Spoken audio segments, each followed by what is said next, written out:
settle for the news now. And Attorney General Godfrey Diabwadame says nothing stops the Electoral Commission from declaring the Asin North parliamentary seat vacant. His comment follows a Supreme Court ruling that restrained James Yachikwesen from performing parliamentary duties until the determination of a case filed against him. Now, a Cape Coast High Court in July 2021 nullified the election of Mr. Kwesen after it found he owed allegiance to Canada at the time of filing his nomination forms to contest the polls.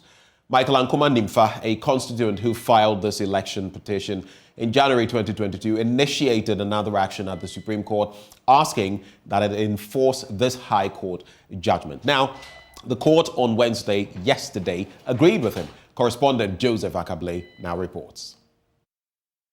So Supreme Court judges Jones Doche, Mariam Owusu, Mensa Bonsu, Gertrude Tokonu, and Yoni Kulendi took the view that the MP should be restrained from performing parliamentary duties, while the other judges, Nene Amegacha and Agnes Doji, disagreed with that majority decision.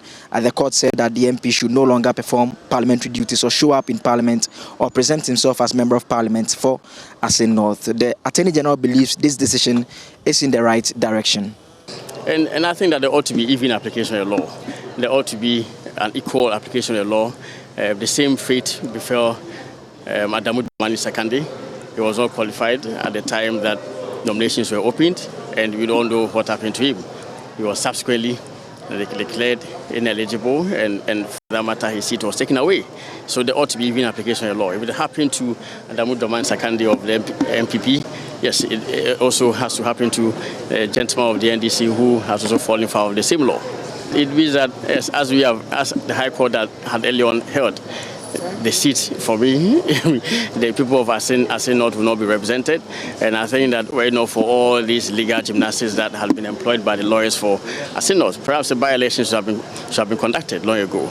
And I, in my view, think that there should even nothing in the way of the Electoral Commission to declare the seat vacant. The High Court has ruled, given a judgment, determining the status of the gentleman as not qualified to have stood for election, and had actually cancelled the election conducted in the Asin North constituency.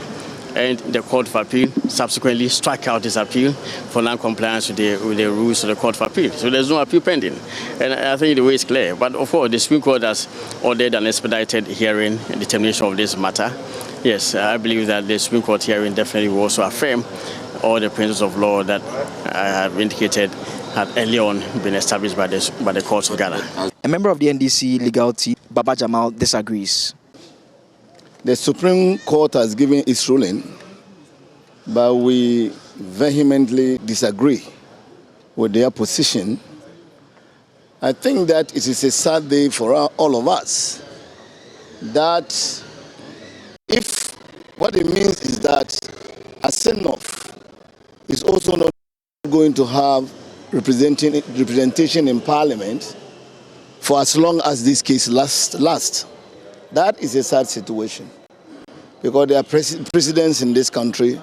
We all remember the case in Ayawaso, West Wagon, where the lady was allowed to stay in Parliament. Frank Davis, however, believes that the decision is a step in the right direction.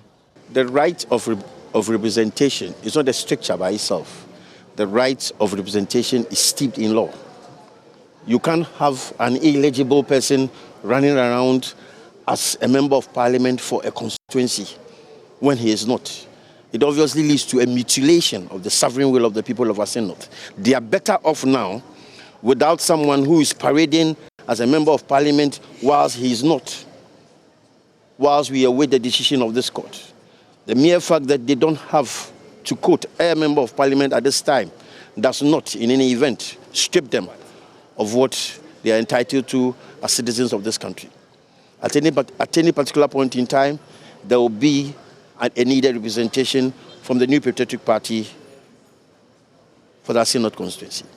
This means that for now, the people of Asin North will be without a member of Parliament till the Supreme Court determines the substantive matter that has been filed. For JoyNews from the Supreme Court, my name is Joseph Akable. Now, Ghana has been selected out of 17 countries in Africa by the Education Commission, a global initiative encouraging progress on Sustainable Development Goal 4 to carry out a project aimed at improving the educational sector. This was informed by the challenges that emerged during the COVID-19 pandemic. Now, policy dialogue engagements have commenced to seek ideas from stakeholders in the sector. Samuel Mbura has details in the following report. Education Ministry is collaborating with the Institute for Educational Planning and Administration, IEPA, with support from the Education Commission on an inclusive, engaging and adaptive innovative pedagogy project. Leader of the project, Dr. Sam Ewuku, after a policy dialogue workshop, told JoyNews the objective is to ensure that no learner is left behind in education, regardless of location. We need to make sure that the education that is provided is inclusive, is adaptive, and is engaging, so that no learner is left behind. Actually, the intention is that education should be meeting the children where they are, in terms of physical location, in terms of ability. And as a result of that, the Education Commission, working with government, identify 17 countries, and from the 17 countries, narrowed down to 7, and finally to 3 countries where Education Commission want to engage government to understand the extent to which these pedagogies are being implemented, and to understand the success stories, and then understand the gaps that exist. And then the Education Commission will work with partners in the country to be able to close those gaps. So at the moment, Ghana has been selected as one of those countries, Rwanda is the second one, and Kenya is the second one. We're not focusing on all the spectrum of education sector, we are focusing on the primary school level. At the end of it, the researchers will go back into the field, collect additional data, and then they will come back, have a second policy dialogue, share the lessons they've gathered with wider stakeholders, which include politicians, members of parliament, assemblymen, parents, and then finally produce a country brief, and then an action plan. The IEPA has been contracted by the Education Commission to conduct research on innovative pedagogies and create greater awareness in Ghana. Director General of the IEPA, Dr. Michael Boachi-Yadom, explained that the stakeholder policy dialogue is to understand the status quo and make the necessary interventions. We know that it's not every school child who is successful. We want every school child to be successful. Is it about the way we teach? Again, capacity strengthening happens all the time. We are not, we don't want to stay at the same place. We want to change, we want to get better, we want to enhance our skills. So one, this is to understand what the status quo is, and also put in some interventions to make us better. And then one thing is clear, that innovative pedagogy works. Innovative pedagogy, to a large extent, leads to school improvement, it leads to better student outcomes, it makes students understand things better, and then it helps us to achieve equity in education. Meanwhile, a pedagogical assessment expert, Professor Eric Anane, highlighted the need to meet global educational standards. The world is rapidly moving or changing, and COVID-19 has given us indication as to the fact that we need to move fast in our school system, in our communities, to make sure that we catch up on how we educate our citizenry. So we need to change the ways that we do things as COVID-19 came in to show us that the way we teach, the way we engage our learners in their learning processes and the material we engage them in, we need to have a real look at them, so that we can teach them competencies and skills that will help them to thrive in the ever-changing world. The policy dialogue with key stakeholders in the educational sector for self-assessment is one of the deliverables by IEPA that will lead to a nationwide rapid data gathering and analysis. Samuel Mbura's report for JoyNews. Let's talk fire outbreaks now, and the northern region has recorded 167 of these in the first quarter of the year as compared to 137 in the same period last year. The service says, though it has intensified its fire safety educational campaigns and improved on the enforcement of fire safety regulations, among others, in the area, the region still recorded a lot of fire incidents in the quarter. Northern Regional Fire Officer, Assistant Chief Fire Officer James Ankra disclosed this at a pull-out ceremony of the Deputy Regional Fire Officer, ACFO, Orison KB Damishi. Northern Regional Fire Officer, Assistant Chief Fire Officer James Ankra, who disclosed the fires at a pull-out ceremony of the Deputy Regional Fire Officer, Assistant Chief Fire Officer Orison Damashi, said the service has mapped out some strategic programs to concretize the radical shift in paradigm for firefighting. For the first quarter of this year, 2022, the region recorded a total of 167 fire outbreaks against 137 in the same period last year. It is evident to all that the cases of fire outbreaks being recorded across the country is alarming and calls for concerted efforts to bring the situation to its barest minimum. As a service, we have mapped up some strategic programs to concretize the radical shift in paradigm from firefighting to fire safety. This includes preventive and preemptive measures towards addressing the fire menace, including not only awareness creation, but also to sustain the awareness that we are to create on the hazards of fire. ACFO James Ankra said the fire service has collaborated with the National Signal Bureau to establish an emergency command center at the Tamale Regional Headquarters to facilitate the reception of emergency calls. We have also succeeded in drilling and mechanizing 3 boreholes, one at the regional headquarters here, one at Tamale Metropolitan Fire Station, and one at Bimbila. In fact, we really appreciate our stakeholders who sponsored these August feats. Water for firefighting has been a challenge for us. Indeed, we also need water for training. So how can we train when the region itself is needing water for people to train and to live? The service, in collaboration with the National Signal Bureau, is establishing an emergency command center at the Tamale Regional Headquarters here, where the emergency calls will come here direct. We have been having challenges. Some of the calls, when it comes, the 192 especially, will go to Accra before it will refer to us here in the region, and that will delay in our response. The Northern Regional Minister, Alhaji Shani Alhassan Shaibu, in his welcome address said the Northern region has just 5 operating fire stations in the 16 regions, which he said was woefully inadequate. The Northern region has 5 operating fire stations in the 16 MMDAs, which is woefully inadequate. However, it is heartwarming to know that the Tolong and Sobobo districts have completed the construction of fire posts for the fire service.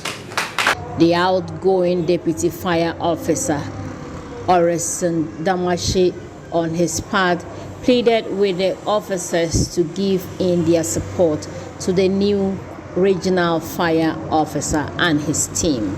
I plead with you all to give your unflinching support to the Regional Fire Officer and management to project the image of the service through excellent service delivery as enshrined in the Constitution of the service.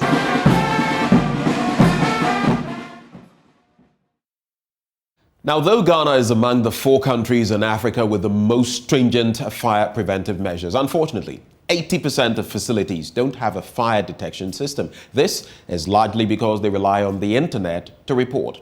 But what if there is a fire detection device that can detect fire and report to the facility's owner without the internet? Well, that's what Tech Device Hub Limited has done with a smart fire detection device. On Tech Thursday, Love FM's Kwesi Deborah speaks with the KNUST graduates Stephen Frimpong and Jesse Enim. Surprisingly, Ghana falls under the top 4 African countries with the most stringent fire preventive measures, even though 80% of buildings in Ghana here don't have fire detection systems. This means that it is worse in other African countries, and there needs to be a way out. Why are people not using fire detection systems in Africa here? Because the available ones are imported, and they don't have certain features that suit our system. What are these features? We talk about a system that reports with internet in a continent where there is poor internet infrastructure. What else? A system that needs people's presence. This is not so in Africa here. Unfortunately, there is poor internet infrastructure, and then people can't afford to employ people who oversee their places when they are not there. So the smart fire alert from Tech Device is designed to be the best fit for our African markets, and as such, ensure that in the next coming years, most African houses have fire detection systems that suit the environment. It is able to detect fire, and when it detects it like any fire detection device, it reports to the facility owner and the fire service without internet, meaning it doesn't rely on internet to report, solving the problem of poor internet infrastructure. What else does it do? With its ability to report automatically, you don't need to employ someone to oversee the place when there is fire detected, because it is able to do that by itself. This makes the smart fire alert a game changer in the African market, not to talk of the backup power source, which is able to power the system when there is no power, because in Africa here, there is unreliable power.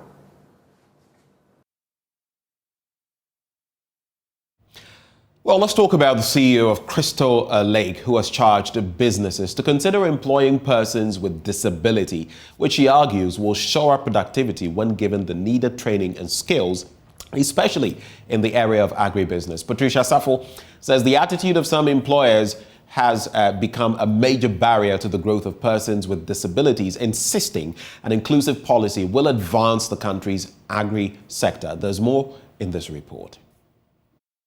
CEO of Crystal Lake, Patricia Safo, daughter of the late Dio Safo, charged corporate Ghana to cultivate the practice of recruiting persons with disabilities into their organizations. She argued that the move by her late father is worthy of emulation.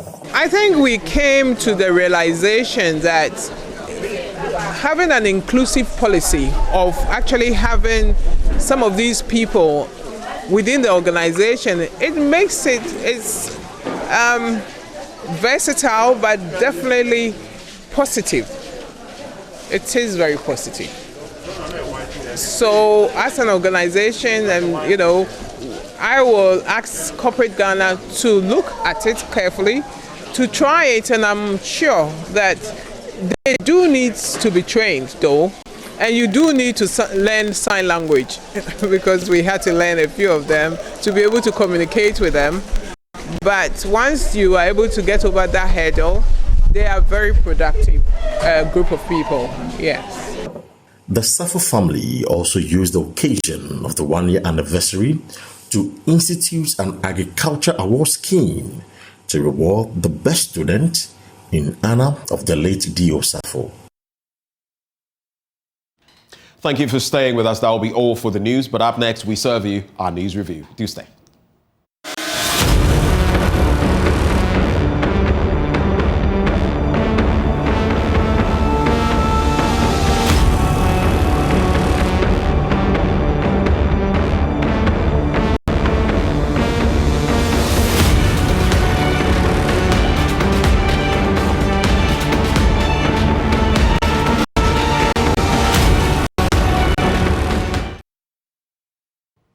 Well, let's get into the major stories as the papers tell them. And we'll be starting with the Daily Graphic newspaper.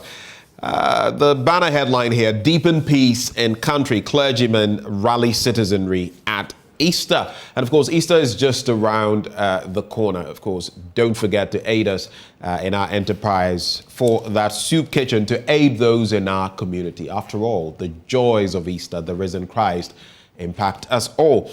But in this story, 6 clergymen have called on Ghanaians to use the celebration of Easter to reconcile with one another, irrespective of the issues or differences they may have, in order to deepen the peace in the country. The men of God said reconciliation was critical in and building a cohesive society, which is key to bringing about development and harmony among families and people. They said Easter was about reconciliation, forgiveness, giving, peace and love, hence the need for Ghanaians to imbibe those virtues, especially around Easter and beyond. They were also unanimous in condemning the carnage on the roads and called for a renewed mindset to stop the carnage. They in separate messages called on the Daily Graphic. They are the General Secretary of the Christian Council of Ghana, Reverend Dr. Cyril Fayose, the moderator of the Global Evangelical Church, Right Reverend Prosper Samuel Jomenu, the President of the Ghana Pentecostal and Charismatic Council, Reverend Professor Paul Frimpong Manso, the Presiding Bishop of the AME Zion Church, Right Reverend Dr. Hilliard Deladogbe, and the Presiding Bishop of the Methodist Church Ghana, the Most Reverend Dr. Paul K. Wafu. The Ghana Catholic Bishops' Conference also released a message on Easter, a copy of which the Daily Graphic has obtained. And of course, many of us have seen the details of that as well. In other stories, 17 MMDAs tackle flooding in Odo Basin. That story on page 16. If you've lived in Accra long enough, you'll know about the flooding situation here, perennial, situation in this country. I always go back to how shameful it was for me when a Canadian many years back would bet every year that Accra would flood. And guess what? Year after year, he was winning his bet. And so at a point, the betting company or whatever had to, stop that bet. But here is a situation where we are so shambolic in dealing with certain situations that someone can literally bet that the worst would happen, and it does. Well, that story on page 16, let me give you some details of it. The government has launched the Greater Accra Resilient and Integrated Development Project, a social behavioral change communications campaign to address flooding in the Odo Basin. It is also intended to improve drainage and solid waste management and provide services and infrastructure in priority flood-prone informal settlements within the basin. With partnership from the Greater Accra Regional Coordinating Council, the project will focus on ensuring proper liquid and solid waste management as well as climate resilient measures in the national capital.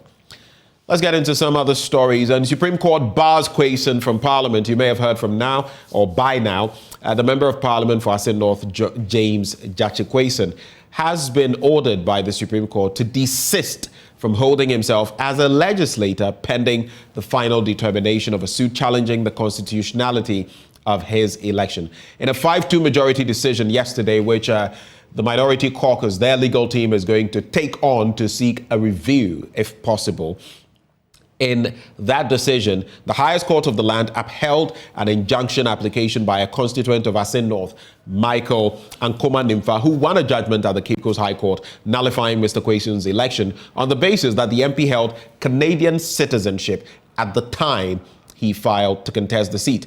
So there are more details of that, but in its ruling, the court was of the considered view that the High Court in Cape Coast had declared the election of Mr. Quayson null and void, and therefore allowing him to continue as an MP while the constitutional issue was yet to be determined, quote, would be an indictment of the administration of justice. But of course, we've also heard from the NDC side who have said that, what have you done? Shambolic, egregious, because as of now, the people of Asin North don't have representation. What happens to them?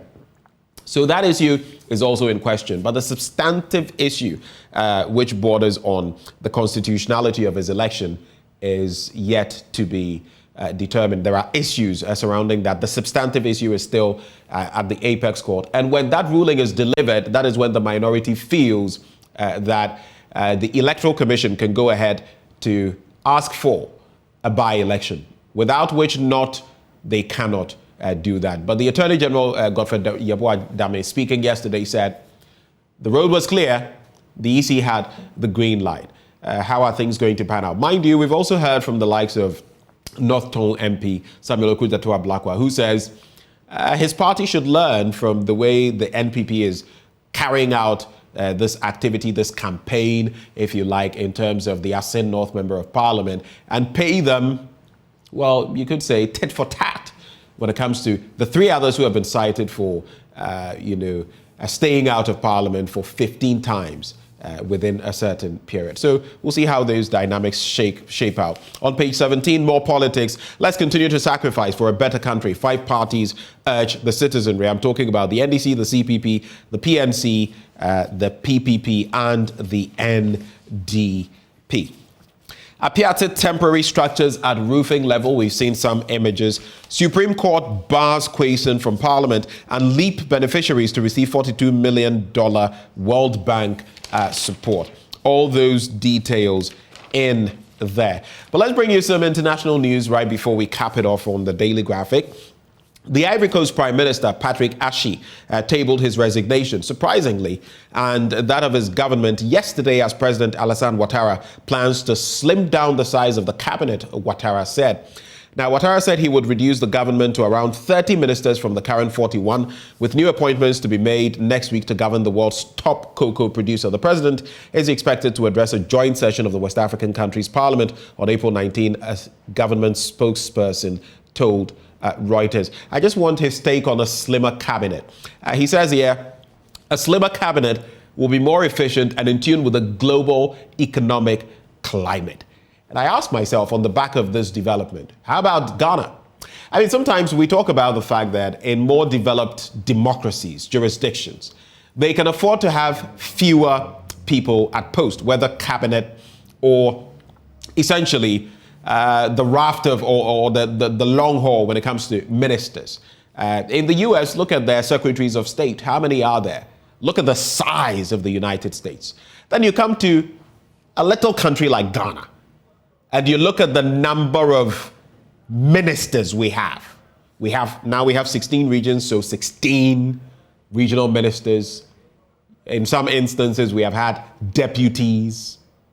Then there are the substantive ministers, deputies here and there. I mean, this is one matter that I feel we ought to cure, and speedily, because yes, it is a drain on our coffers when we create jobs. Well, it doesn't matter which administration is in power, NDC or NPP. The NDC, time without number, has said that they could have scaled down more if they were in power now. But even the numbers we've seen under the NDC are questionable. Why do we need so many ministers? Why? Why do we need so many ministers? What work do they do? A lot of the ministries could be fused together, but we intentionally, and I'm saying it without fear of anybody, we intentionally create divisions because guess what? We want to create work, jobs for the boys and girls. At the same time, our country is bleeding. Anyway, I'm digressing a bit, but sometimes it's a very worrying development. But let me say a very good morning to Selam Brantia, who joins us. Selam, good morning to you. Hello, Selam. Yeah, hello. Can you hear me? I can hear you loud and clear. How's your morning? Great. Yeah, great morning. How is it going? Well, today is my day. You know, I'm a Yao, so every Thursday I am ecstatic. Yeah. That's great. Right, so I was just sharing, right where you caught me, I was talking about the fact that the Ivorian Prime Minister has resigned. It's on the back of some moves to, slim down the cabinet and all of that, slim down ministers, so to speak, in Alassane Ouattara's Ivory Coast. And I was just juxtaposing that with our situation here and the huge, list we have when it comes to ministers and how we could do better. You compare that to, yes, developed democracies, US, UK.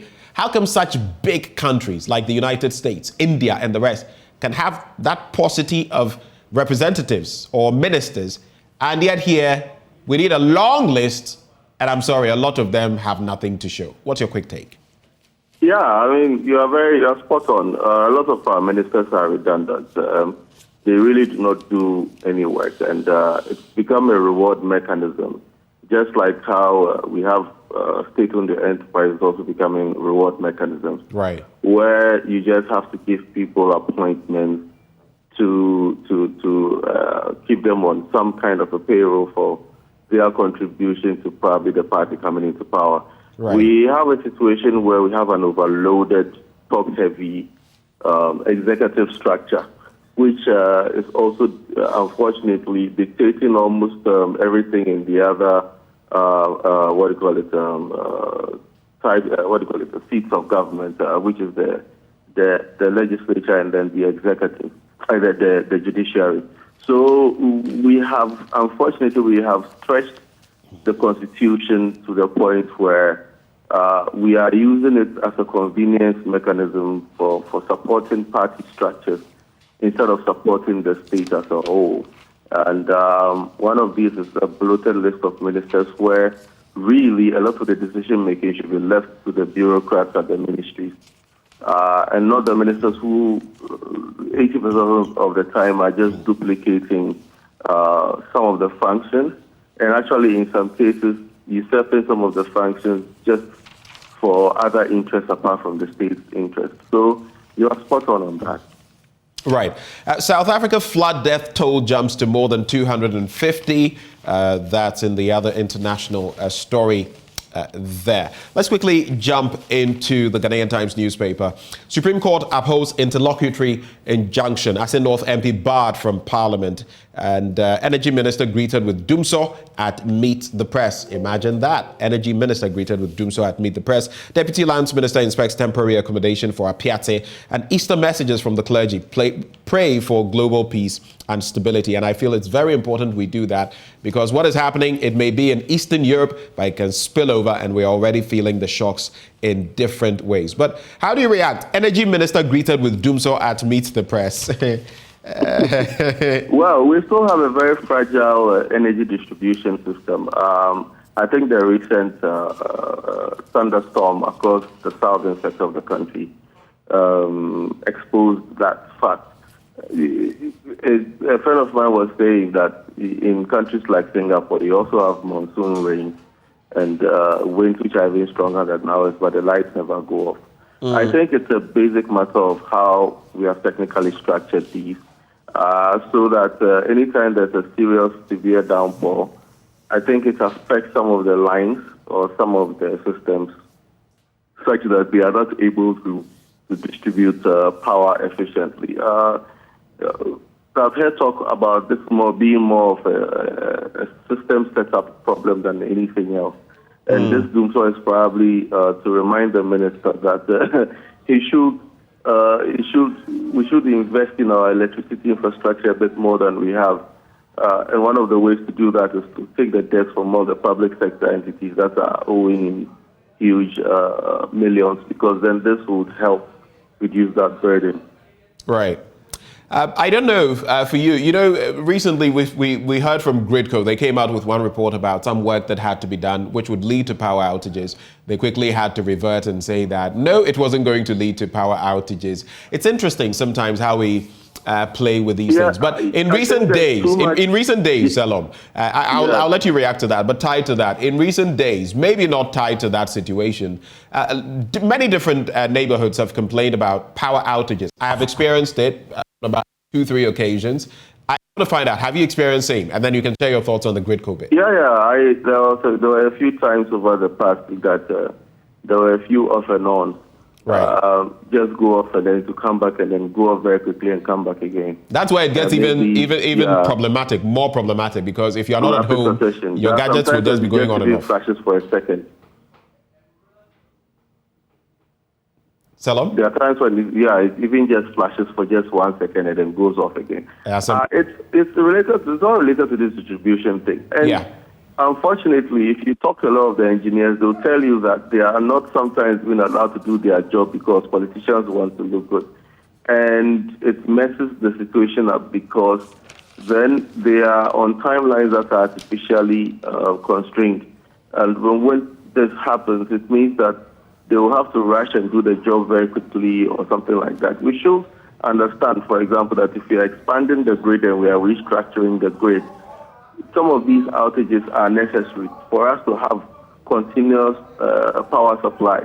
We should understand that, and the politicians should stop meddling with the activities of these engineers to ensure that they do a good job and do it at once. I mean, instead of some of these piecemeal things that are happening that put unnecessary pressure on the installation of some of these new systems. And I'm acquainted with a few people, and then they always tell me that this is a situation where they are always under pressure to be delivering the power somewhat late. But in some cases, they really want the time to really fix it as best as they could.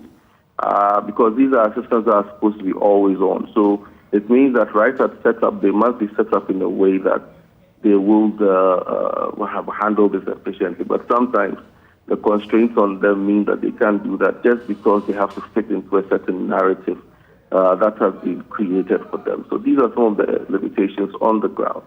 Right. And I believe that political consideration should not come in the way of actual technical implementation.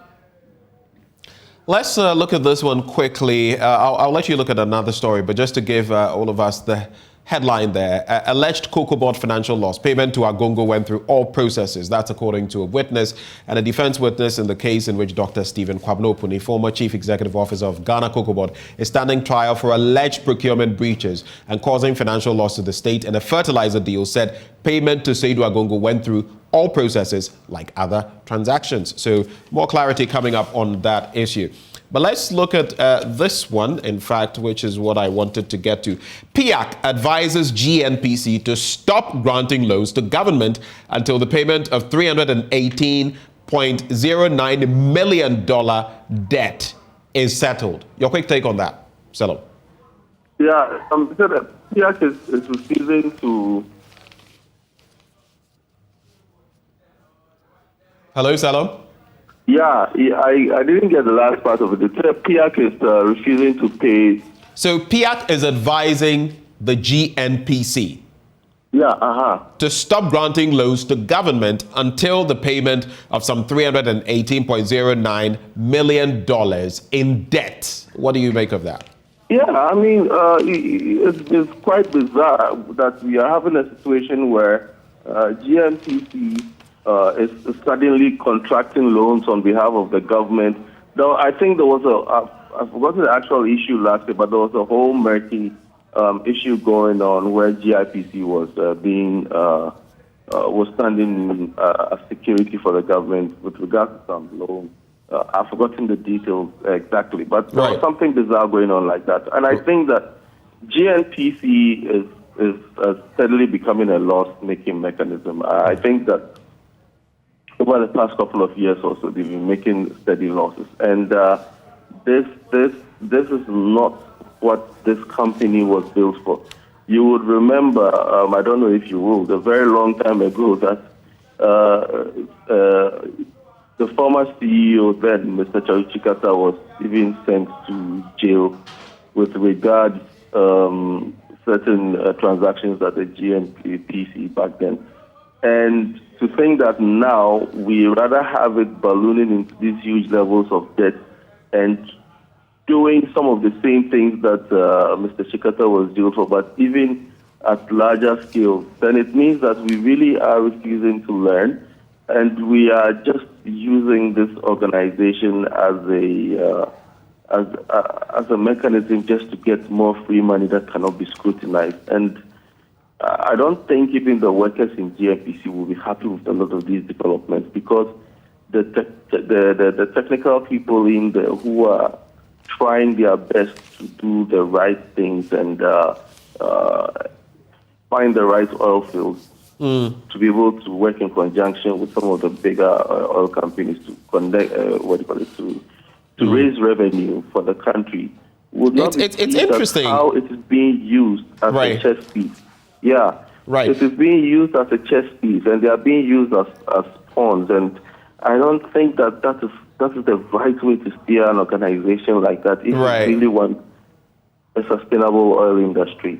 I am in agreement with you, and come to think of it, this comes on the heels of the GNPC's inability to realize its 2021 budgeted revenue from loans and guarantees of $126.68 million out of the accumulated debt owed the corporation by government and its agencies since 2011. So it's not one government, it's over time. It's extremely damning. And to think that GNPC also sponsors certain sports activity related to Black Stars and all of that. That makes it even much more damning. I mean, what are we doing to this organization? Do we want to bring it down on its knees, just like we've done to, let's say, the TOR, the Summer Oil Refinery, and others? So what is this thing that suddenly a company that is supposed to prospect for oil now becomes a conduit for free money, of what is a free loan generation or added to the debt stock. It doesn't. It's bizarre, honestly. It's really bizarre. We've turned it into a political cash cow, so to speak, depending on which government is in power. But that's an issue that we can keep talking about all day. Unfortunately, we don't have all the time. So let's quickly hop into some others. Daily Guide newspaper. Biden accuses Putin of genocide. Macron demurs. We'll see how things, pan out, especially in Macron's own backyard, where he has to deal with Marine Le Pen. But I want your quick reaction to the story on page 8. Beating women is good. I am not saying that, but interestingly, Osinachi's husband tells son, beating women is good. This horrified me. And the children of the late gospel singer Osinachi Nwachukwu have recounted how their father maltreated the Ekweme crooner while she was alive. Osinachi's first son disclosed that his father, Peter Nwachukwu, was in the habit of beating up his mother during a little argument. He recounted how his father pushed his mother out of the car and forced her to walk back home after a Wednesday church service. And he also disclosed that, he would often talk about how beating women was good. I think we need a real, I'm not going to be, I'm not going to mince words on this one, but while in other countries, maybe more refined democracies, they have better regulation when it comes to abuse, especially in our part of the world and maybe other parts of the world as well. It seems we have normalized this whole bit about assaulting women. And it's really sad, isn't it, Selo? Yeah, absolutely. I don't think any man will raise his daughter up to become a punching bag, or for her to be a vessel through which you should unleash your anger. So it amazes me that men think that women that they are supposed to be in partnership with are the ones that should be beaten and abused at that level. I think it goes just beyond the desire for violence, but also, women making choices, even when there are red flags, to stay in very, very abusive relationships. I know that the dynamics are quite complex. Sometimes society indicts. We have societies where women who want to opt out of a marriage are seen as not being spiritual enough, or not being what's the word I want? Steadfast enough, or they are betraying the family system and all of that. But to the point where it is at the expense of her life, and to the point where it's at the expense of her future well-being, her health, her mental health, and even her ability to run the home, I think that it is perfectly justified for any woman who is under abuse to leave. And we must begin to normalize the fact that it is the men who do that need to rather be sanctioned. Unfortunately, by the time a woman gets to be abused like that, you realize that she's usually totally economically dependent on the man for survival. Exactly. And therefore, it becomes a tool of manipulation, where she believes that she probably will not be able to survive on her own. I believe that it is time that even before marriage, we treat it, especially in Christendom, we treat this matter very, very well, to assure women that there is life after abuse, or there's life beyond abuse, where the counselors should not say that, should not rely on biblical allusions that say that you have to stick with the man at all costs, and make examples, but also make examples of situations where the women had to leave, because there's quite a lot of those in the Bible too, where women had to leave to ensure that they survived. And it is not always when a union is together, because the decision to even get married might be a wrong decision. And we have to understand that a woman is as equally important in that institution as a man, to the extent that if she wanted to walk, she should be supported in that decision and not ostracized. Okay, so let's just wrap up with some headlines. We really have to go, but I'll hand over to NPP President Akufo-Addo says so. It's in the Daily Guide newspaper. He says he would love to hand over. Cocksure, only time will tell. At the Daily Dispatch, an Asin North by-election will be dicey. NDC may present Kwesen again. NDC said Bawumia should speak. He has done so. Why isn't the NDC having a similar lecture? Dr. Gideon Buako says. The Business Finder, ECG loses 3.2 billion Ghana cedis to power theft. And the BNFT export strategy leverages after for $25.3 billion revenue. Your closing remarks, Selo. Well, there's so much going on in a lot of areas right now, but I still believe that in Ghana right now, we still are at a point where we are questioning really what a lot of our state-owned entities are, why we are always having such bizarre losses. And the president's assurance about handing over to another MPP president will not materialize for him if the state of things are still currently how they are, where there is very little accountability to the people of Ghana for all the excesses that seem to be popping up daily. And now there's almost even fatigue about it, which means that we don't even see that as a marker anymore for good governance, and that is very shameful that is happening under this government. Right. Selom, grateful as always. You make my Thursdays, if I've never told you. Thank you so much for joining. Thanks so much. Right, and it's a wrap on the news review segment. But up next, we have sports and wonderful, another goal fest yesterday in the UEFA Champions League. Those and more details with Muftau Nabila Abdullahi. Up next.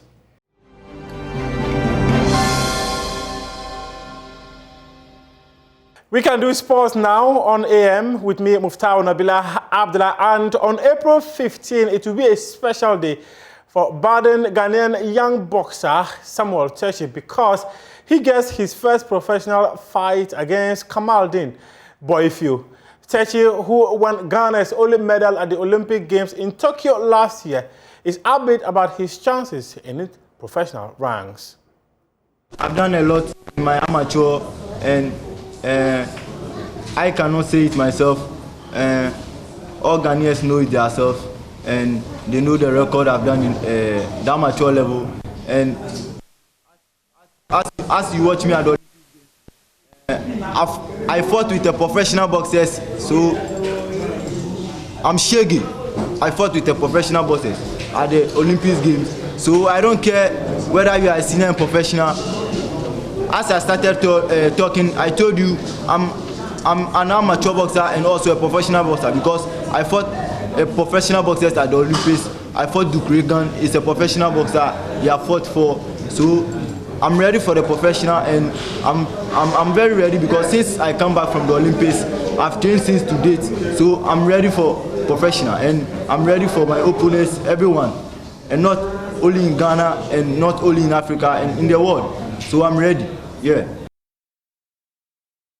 President of the Ghana Boxing Authority, Ibrahim Korte Nikwe, has backed Samuel Techi to knock out Kamaldeen Boifew, promising Techi's opponent a financial package if he's able to avoid a defeat.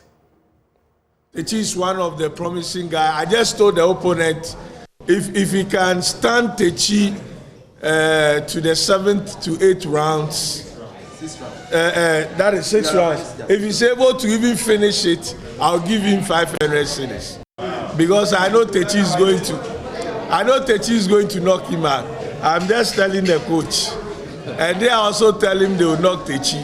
But I have the chance to watch Techi training and other things. So those of you who think, yes, he's from the amateur, but he's a disciplined boy. And having Ike Bazooka as his coach, head coach, the last time I saw them training, and I say, yes, this guy is going through a lot of training. So, coach, I don't know if your boy is that thing, but I'm betting on Techi. So, you don't worry. are able to win. On the 4th of December last year. Well, this is Techi. This is Techi. I think the media you can see, we are talking about Techi.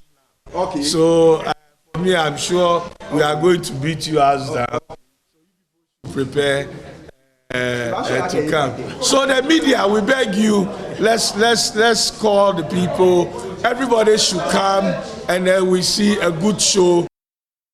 From boxing, let's do tennis now. And the International Tennis Federation Tournament Director, Roger Crawford, has told Joy Sports French teenage tennis player Michael Kwame, who slapped his opponent Rafael Ankra during a tournament in Accra, will not be competing in ITF-sanctioned competitions anytime soon.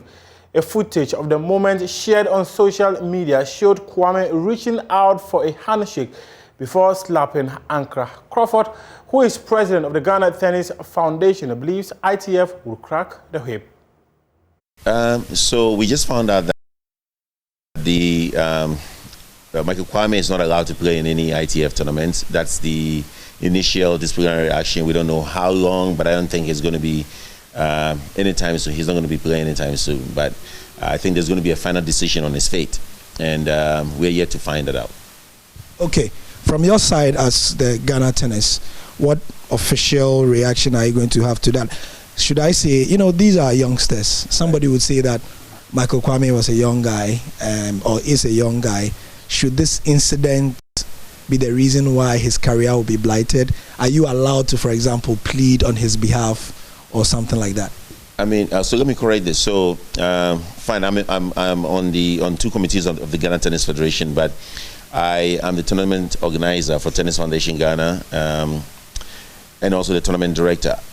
I think in that capacity I can, write an email and say, hey, can we do something? But again, we have to allow the law to take its course first and then see the steps being taken. Because much as we don't want to ruin, it's not us ruining his career, he must have done that himself, but we don't want to sit back and watch, a kid, derail or do that himself as well. Yeah. And let's talk about sporting infrastructure now, where a sod has been cut for the construction of an ultra-modern AstroTurf in New Ebirim in the eastern region of Ghana. There's more in this Joy Sports report. The facility, which is being constructed by AstroTurf pioneers Wembley Sports Construction Company Limited, will boast of a standard football pitch, fencing and floodlights when completed in 6 months' time. Speaking after the sod cutting ceremony, Member of Parliament of the Abirim constituency, John Osei Frimpong, is convinced the facility will produce many athletes for Team Ghana during next year's Africa Games. In sporting activities, jobs are not readily available in the system. So those that have talent, they should work on them so that we can take them out of this place when the hunt for talent begins for the 2023 African Games. And I promise them whatever support they need in training to become suitable for the kind of disciplines they want to undertake. I will avail myself at all times to give them the needed support. Wembley Sports Company Limited is committed to complementing government's agenda of constructing an AstroTurf in every constituency in the country. Here is Vice President of the Republic, Dr. Mahamudu Bawumia. When we came into office, the country had only 2 AstroTurfs, isn't it?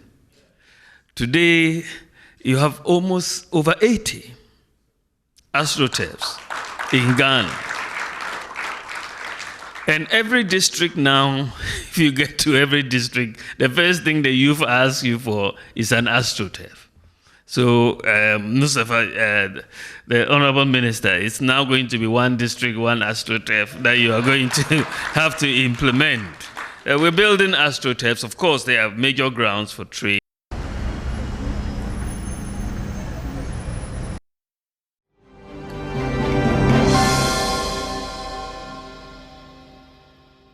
Well, let's get into the topical stories today. It's time for our big stories. We're going to be talking about the Asin North development. We'll also be talking about inflation, which for the first time in quite a number of years has hit a peak. I will be giving you details of that. But joining us, Roxanne Nelson Dafiamekbo, Member of Parliament, South Dai. He joins the conversation this morning. We also have joining the conversation Mr. Gary Nimako, who is with the legal team of the NPP. We have Justice Abdullahi, who is a lawyer, Kojoga Daudu member, NDC's legal team. All of them join us for this all-important conversation.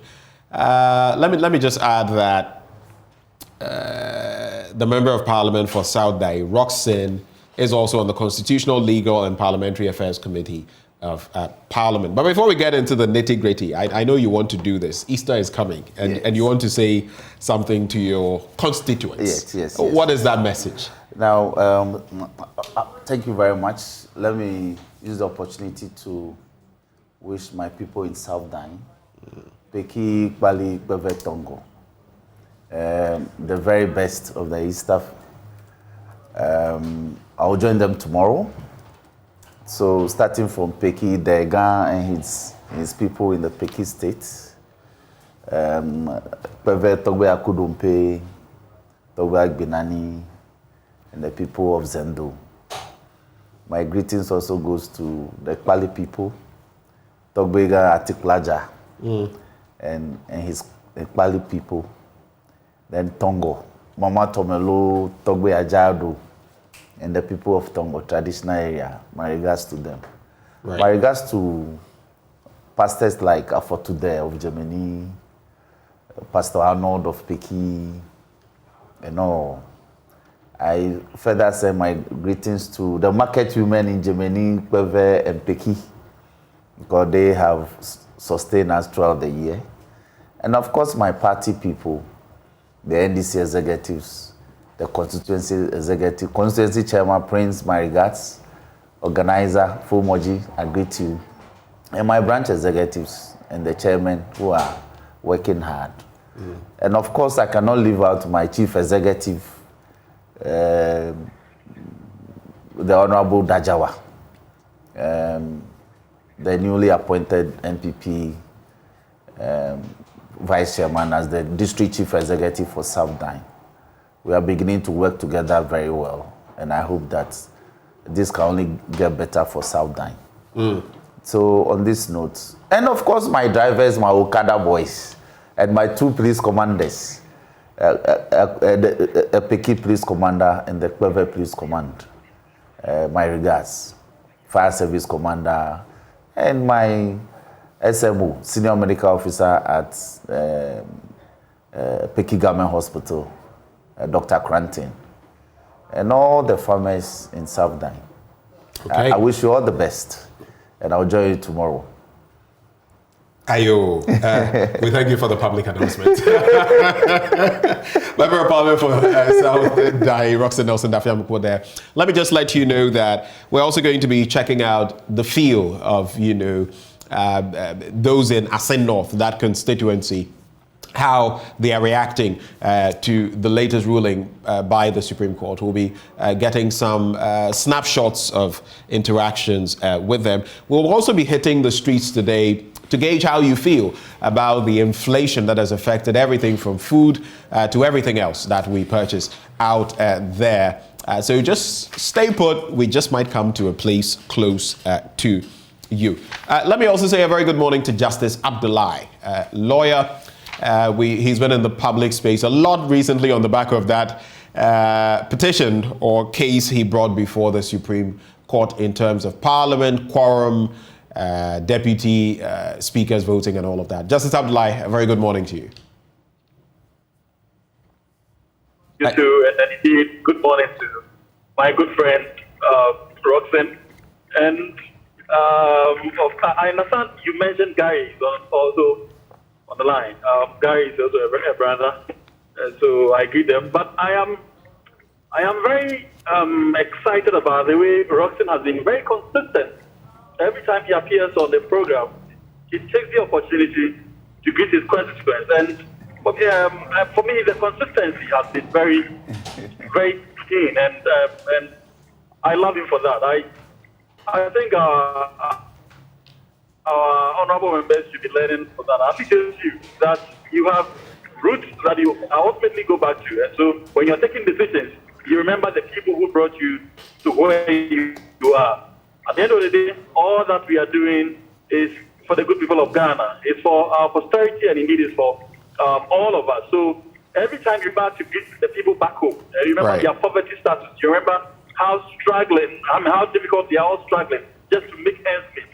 I think that is the best way to put that thinking, that patriotic thought to the wheels and make better decisions that are near to the benefit of our collective good and not sectional interest. Right. Let me just let you know that Gary is on with us, but not online yet. He's not connected. So he may not have heard what you said, but I'm sure he'd be appreciative of everything you've said so far. Justice, so let me start with you very quickly. Let's start with the legal elements of what we are facing now.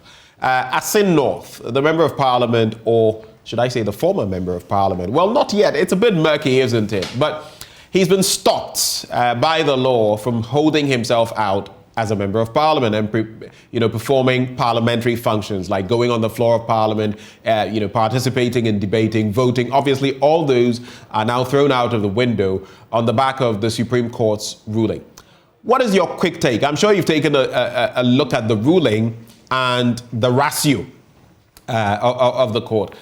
What is your reading of this, especially as, for now, it's not a unanimous decision like in your case. It is a 5-2 decision.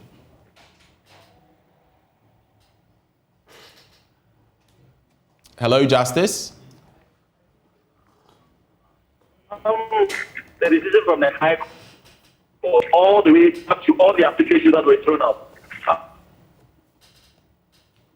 Okay, we seem to be having some challenges with Justice Abdullah's connection. We'll try to work that out, and when we have it sorted, we'll get to him. But let me say, Gary, are you with us yet? Gary DeMarco?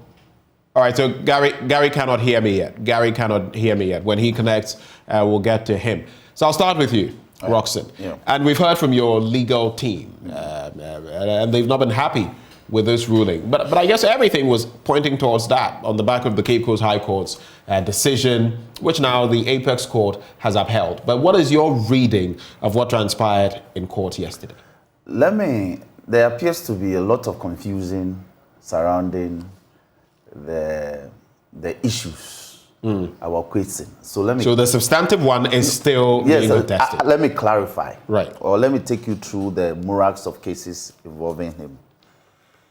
The matter that was heard yesterday was an application on notice for an interim injunction. Right.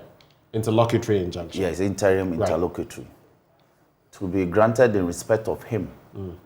Pending the determination of a December case that Frank Davis filed on behalf of the plaintiff. What is that case? They are asking the Supreme Court for an interpretation of Article 94, Clause 2 of the Constitution. Basically to say that at the time that he got elected, he owed allegiance to another country. Because 94.2 speaks of allegiance. Now, that case is not yet determined. Right. By the Supreme Court. Which has been made clear. I mean, yesterday we heard that made clear. It's not been determined. Right. But what the Supreme Court has done is to injunct the member. Right. That until we determine the matter, do not hold yourself as the MP for Asin North. Right. Which is a big shock. A big shock? Yes, because you see, by the court's own decisions, you do not injunct constitutional office holders. Where let's stretch this. Where constitutional office holders are whom? Like the president. Like the president? Yes. If somebody gets elected as the president and somebody disputes the election and you go to court, the person who gets elected is not stopped in his tracks from acting in that office until the final determination of the matter. You understand me? So you do not stop an MP from serving in that office until the final determination of a matter. Because you see, the grant of an interlocutory injunction is on the balance of the equities. Who suffers the greater damage? Now, if the matter is determined and it favors Kwesi, what would Kwesi have suffered for the time that he's been stopped from serving in his office as the Member of Parliament, and by extension as the elected representative of the people of Asin North? So the thousands in Asin North would have suffered the greater damage. That is why, by the tenor and terms and spirit and letter of our Constitution, whatever that person is regarded to have done is regular until the court pronounces otherwise. Because the grant of an interlocutory injunction, it simply means that it's an interlocutory remedy. It's an interim remedy. Right. It's not a final decision. Right. And this is often employed in cases just to ensure that maybe one party doesn't have a certain advantage, or the other is not put at a grave disadvantage, exactly. and all of that. But in this case, a plaintiff is simply asking the court to give a purposive interpretation to a provision in the Constitution.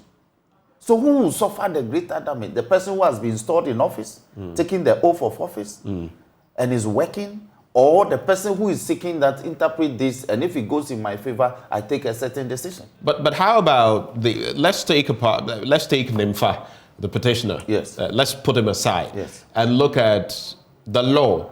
Yes. The law itself stands, and it can also bleed or be affected in terms of certain actions if they are not remedied. And that is exactly what Frank Davis was pointing to. It is illegal. His being outposed is illegal per his words. And so it is only right for the right thing to be done at this point by letting go of him till the proper processes are followed. And if there's going to be a by-election, fine. If he's going to be reinstated, fine. But in the interim, the breach of the law must reflect. Can I answer Frank Davis? Who determines that the law has been breached? Him? No. The courts. Exactly. But the courts have granted the injunction. Hold on. It doesn't lie in his mouth to say that the law has been breached. He can only complain. Right. You have sent a plaint before the court. The court is yes to. So what it means is that tomorrow, for instance, if I raise issues about the appointment process of some Supreme Court judges, that I have evidence that the processes that led to the appointment, which is several stages, are fraught with certain things. So the appointment, therefore, is unconstitutional. If I file a matter such as that, then I bring an application and say that the court should enjoin the Supreme Court judges from acting as Supreme Court judges. Is that what we are saying? But let's not. No. Hold on. Exactly. There's a reason I'm saying this. Supreme Court justices or justices of the higher courts or the superior courts enjoy, security of tenure. They enjoy security. So let me just make my point. Let me make my point and react to it. Okay. They enjoy security of tenure. Of course, it doesn't mean they are above the law because there are certain circumstances under which they can be removed. That's not what I'm saying. I'm saying the appointment process. Yes, but I'm still going there. But I'm saying that since they enjoy security of tenure, even if you have such an issue, would you not have to conclude the legal processes like the announced expose, for example, some of them? Yes. That bordered on judicial corruption. Yes. Certain processes went through. We didn't just sideline them. And at the end, when it culminated in certain evidences provided or evidence provided that pointed to the fact that they were complicit, then certain actions were taken. Correct me if I'm wrong. No, you are wrong because they were suspended. No, it's not all of them. They were suspended. It wasn't all of them.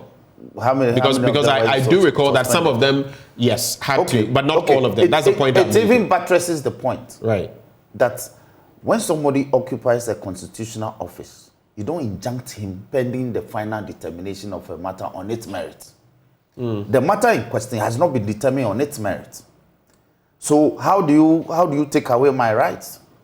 Because somebody is making an allegation which is yet to be proven?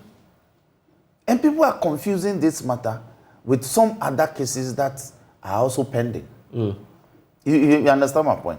So I have a big problem with the decision that was given by the court yesterday.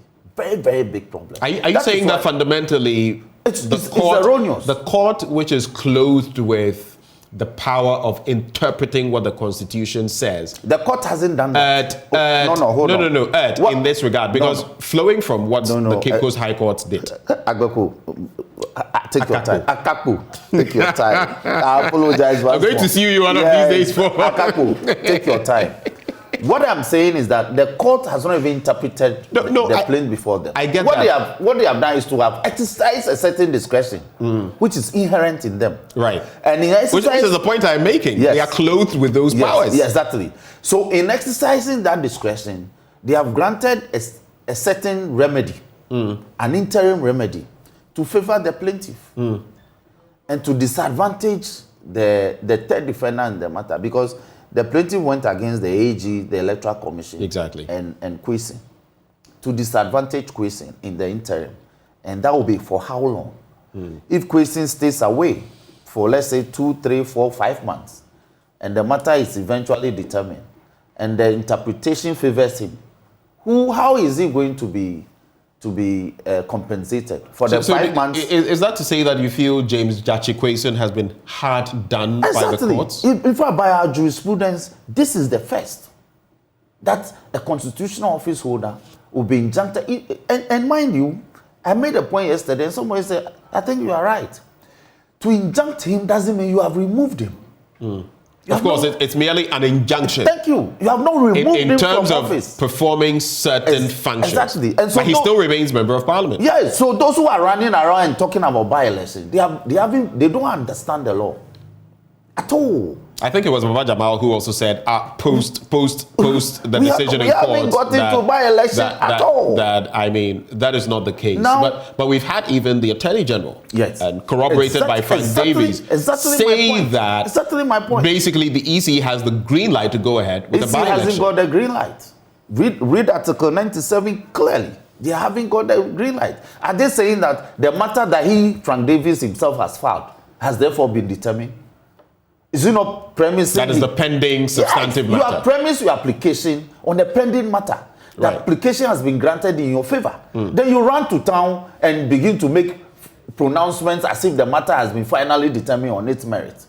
And I find that conduct very, very reprehensible. Hold for me. Let me bring in Gary Nimako as well. And I'll come to you shortly, Justice Abdullahi. But Gary, thank you so much for joining the conversation from where you are. I don't want to mention where you are, but we're grateful that you've taken the time to join us.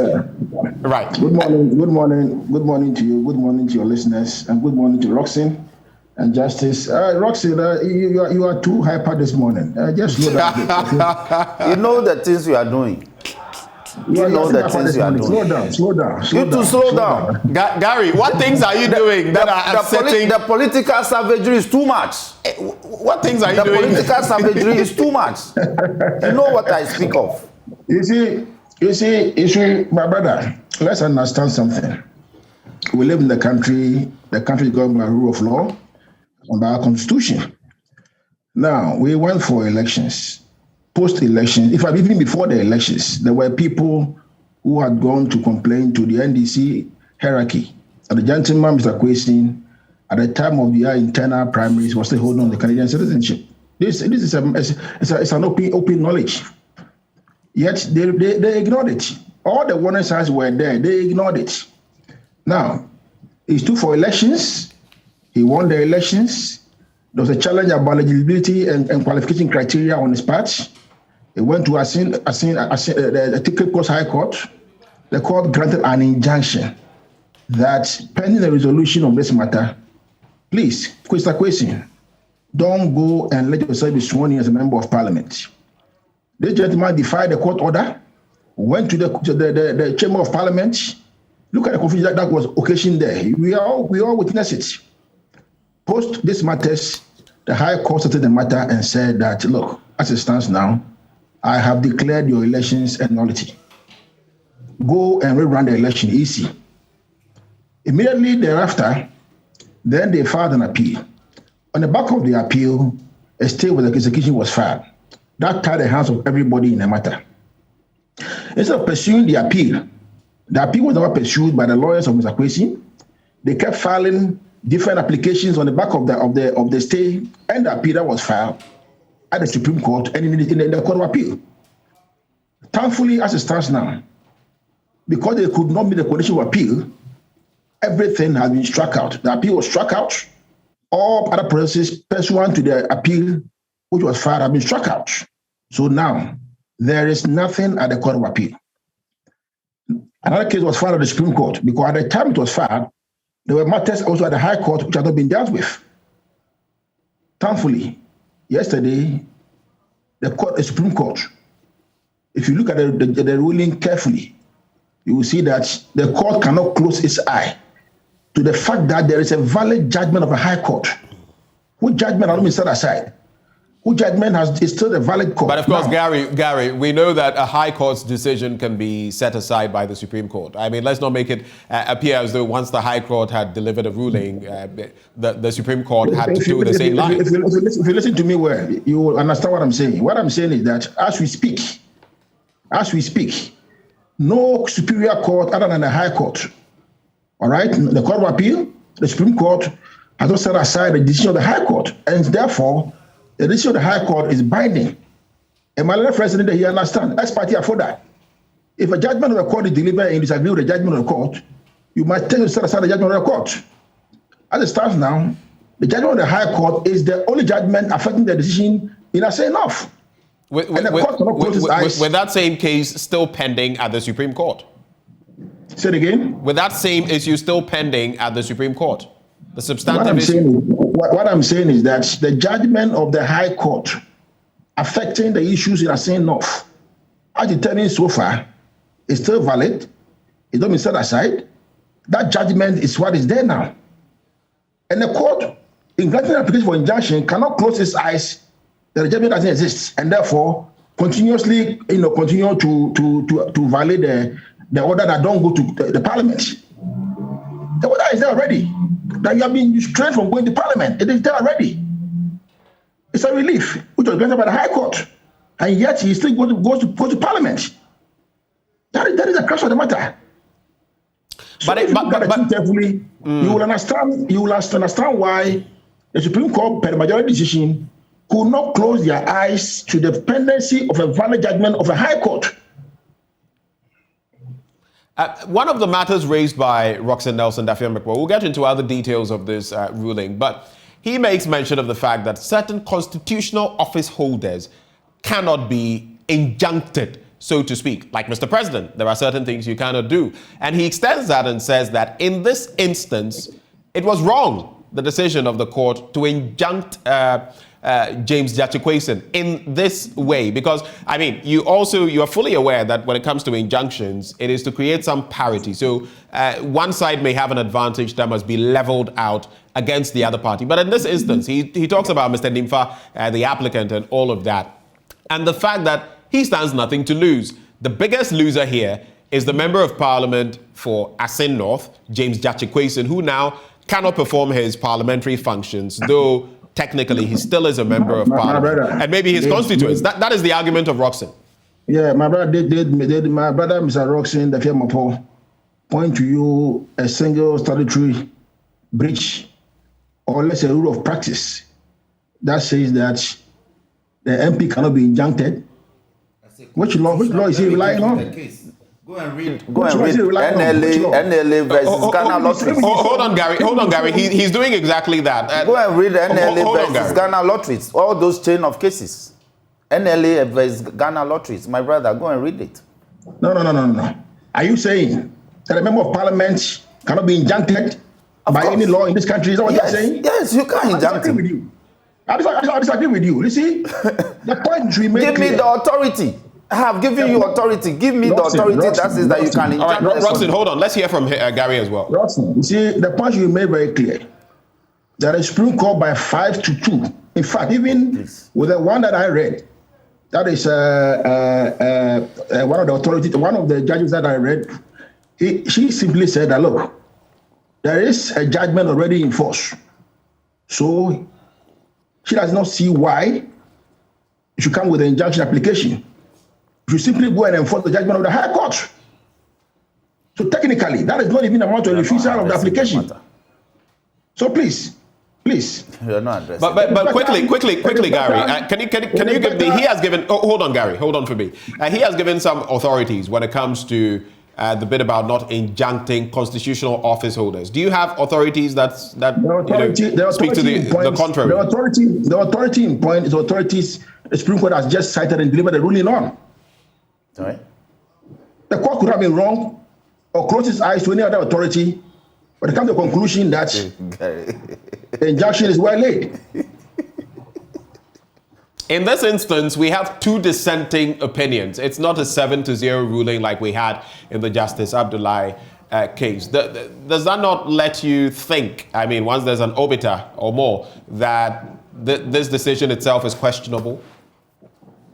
How is it questionable? I mean, how can the decision be questionable? I mean, I'm just saying that in legal terms, if you don't have a unanimous decision, it means there is room for some sort of review or a reversal, if you like. No, the fact that you go to court and you have even 5 justices on one side agreeing and two dissenting. As I said, even one of the dissenting opinions, the point that she made was that, in her view, the judgment of the High Court was subsisting and that they should go and enforce the judgment of the High Court, i.e., to go and rerun the election as saying off. That, in her view, the constitutional matter put before the Supreme Court will only be a matter of academic exercise. I have read it.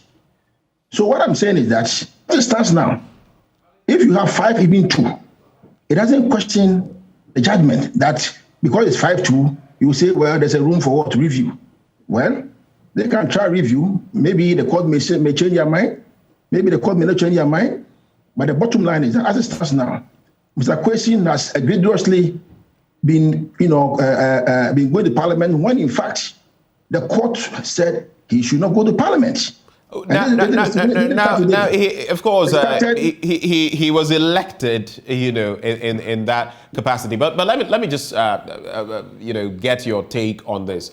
So you agree, technically, that Jachi Kwesi is Member of Parliament, remains Member of Parliament for Asin North, but he has merely been stopped, if you like, from carrying himself out as such within this window or within this period and acting upon same in Parliament. You do accept that he remains, for now, the Member of Parliament for Asin North? Yes, until the Supreme Court brings finality to the case before it.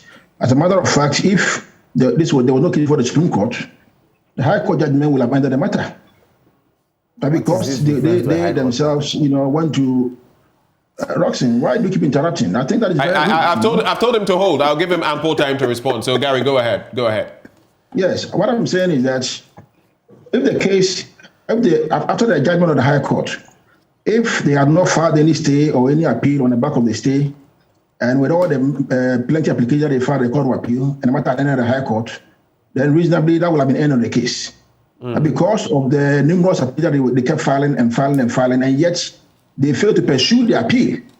Right. You see, that's where they should be the blame. I think they should even ask their lawyer why he failed to comply with the condition of appeal in the first place. Because if you are signed with the Form 6, you must take steps to file your submissions. But they didn't do it. You see, so I don't know why they sometimes blame the court when, as a matter of fact, the blame should lie squarely on their back door or their doorsteps. So clearly, as it stands now, I hold a humble view that in view of the pendency of the matter at the Supreme Court, Mr. Kwesi, yes, will remain a member of Parliament, but cannot go to Parliament because he's been injuncted. Okay, let me just run this by you. Do you think that on the back of this injunction, with the substantive matter still pending before the Supreme Court in terms of the constitutionality of his election, a by-election can be conducted by the Electoral Commission? Say it again. So I am saying that on the back of this injunction, which is on a separate part of it, his holding himself out as a member of Parliament, that is what it bordered on. Do you think on the back of this, with the substantive issue of the constitutionality of his election still pending before the same apex court, the Electoral Commission can go ahead and organize a by-election. Is that possible? Well, I think that the EC will have to hold on and let this case be brought to finality by the Supreme Court in an expeditious manner, so that post whatever the Supreme Court says, it will advise all of us the direction to go, whether to go left or to go right. I find it curious that you say that, because Attorney General, Minister for Justice, Godfrey Abuadame, said yesterday that the Supreme Court now has the green light, so to speak, and that it can go ahead on the back of this decision of the court to have the Electoral Commission can go ahead and organize a by-election. The Attorney General said that the Supreme Court has ordered expeditious hearing of the matter. Right, that we heard. Yes, so by and large, by extension, whatever he is saying, it simply means that we all wait to abide by what the Supreme Court is saying. But that is not how he couched it. He said that basically the green light has been given and the Electoral Commission could go ahead and host a by-election. I just want that clarity. Is that possible? It's not possible now, is it? That is my understanding of what the AG said. That the Supreme Court has ordered for expeditious hearing, ordered all parties to file their submission before the court. Right. And so therefore, all parties must abide by it, file it, get the court to determine the case one way or the other, and that will guide all of us the conduct of the matter going forward. Have you considered, and gentlemen, let me apologize to the rest of you. I'm doing this because of distance and the fact that at least Gary is with us and the internet connection could be patchy. So I just want to quickly do this with him so that if there are any interruptions, at least we would have got the scoop on there. Gary, so have you sat down to contemplate the impact of this on the constituents of Asin North? Have you considered that? Yes, we have. And do you feel it is right on the back of what Roxanne says that constitutionally you shouldn't injunct a constitutional office holder? Well, let's set that aside. But right now, you've put the people of Asin North in a situation where they have a representative, but they don't have. De facto, they don't have a representative. We hold a firm view. And that view is very dear to our hearts. That is better to get somebody who is qualified, who is eligible to represent the people of Asin North, than to get somebody who, in our view, that's our view, which has been endorsed by High Court judgments, that person at the time when he filed, was not qualified to have been, to have filed in the first place. And that is a very clear matter. You see, it's a case that I conducted with the Tobacco, ex-parte Senator Ajima Rollins. And they are happy referring to that case when it comes to that particular matter. Yet when it comes to this particular case, they say, no, don't refer to that case. So they are picking and choosing. The Supreme Court made it very clear that all the eligibility criteria, it kicks in when EC opens nomination. Question, when did EC open nomination for the filing of parliamentary elections in Ghana? Between 5th to 9th of October 2020, all right? Now, at the time when EC opened nominations, Mr. Kwesi was holding on to the Canadian citizenship. He had not renounced. He got the citizenship renunciation on November 26. These are facts. So when they run away from S. Senator Ajima Rollins in this case, I struggle to understand why they are going that path. Meanwhile, in that particular case, the court was very clear that all the criteria for eligibility and qualification will kick in at the time when EC opens nomination. So let's get the point very clear. That's what we are saying. That's what we are saying. So we are saying that let's get somebody who is qualified to represent the people of Asin North, no problem. But we consider all the factors. We cannot allow people who are obey the constitution to stay in parliament. And when the High Court has given injunction, the gentleman beat the injunction order, came to parliament, sat in parliament, created confusion in parliament, and we all saw it with our eyes what happened in parliament, the chaos in parliament caused by this particular gentleman. Gary, so do you foresee from where you sit, looking at the legal facts before you, do you foresee that the Apex Court would corroborate what the High Court gave in that earlier ruling and basically quash the election of James Jachikwason, starting the process for a by-election? I will be happy. I will be happy, exceedingly happy, if the Apex Court endorses the view that we hold, and then comes to the conclusion that, as far as they are concerned, Article 94(2) is in pari passu with what the decision they took in Ex parte Jonathan Rollins. I'll be happy if they come to that firm view that that position that they took in that case, which are conducted, is the same position they are going to take. I'll be happy if they depart. That one I cannot tell.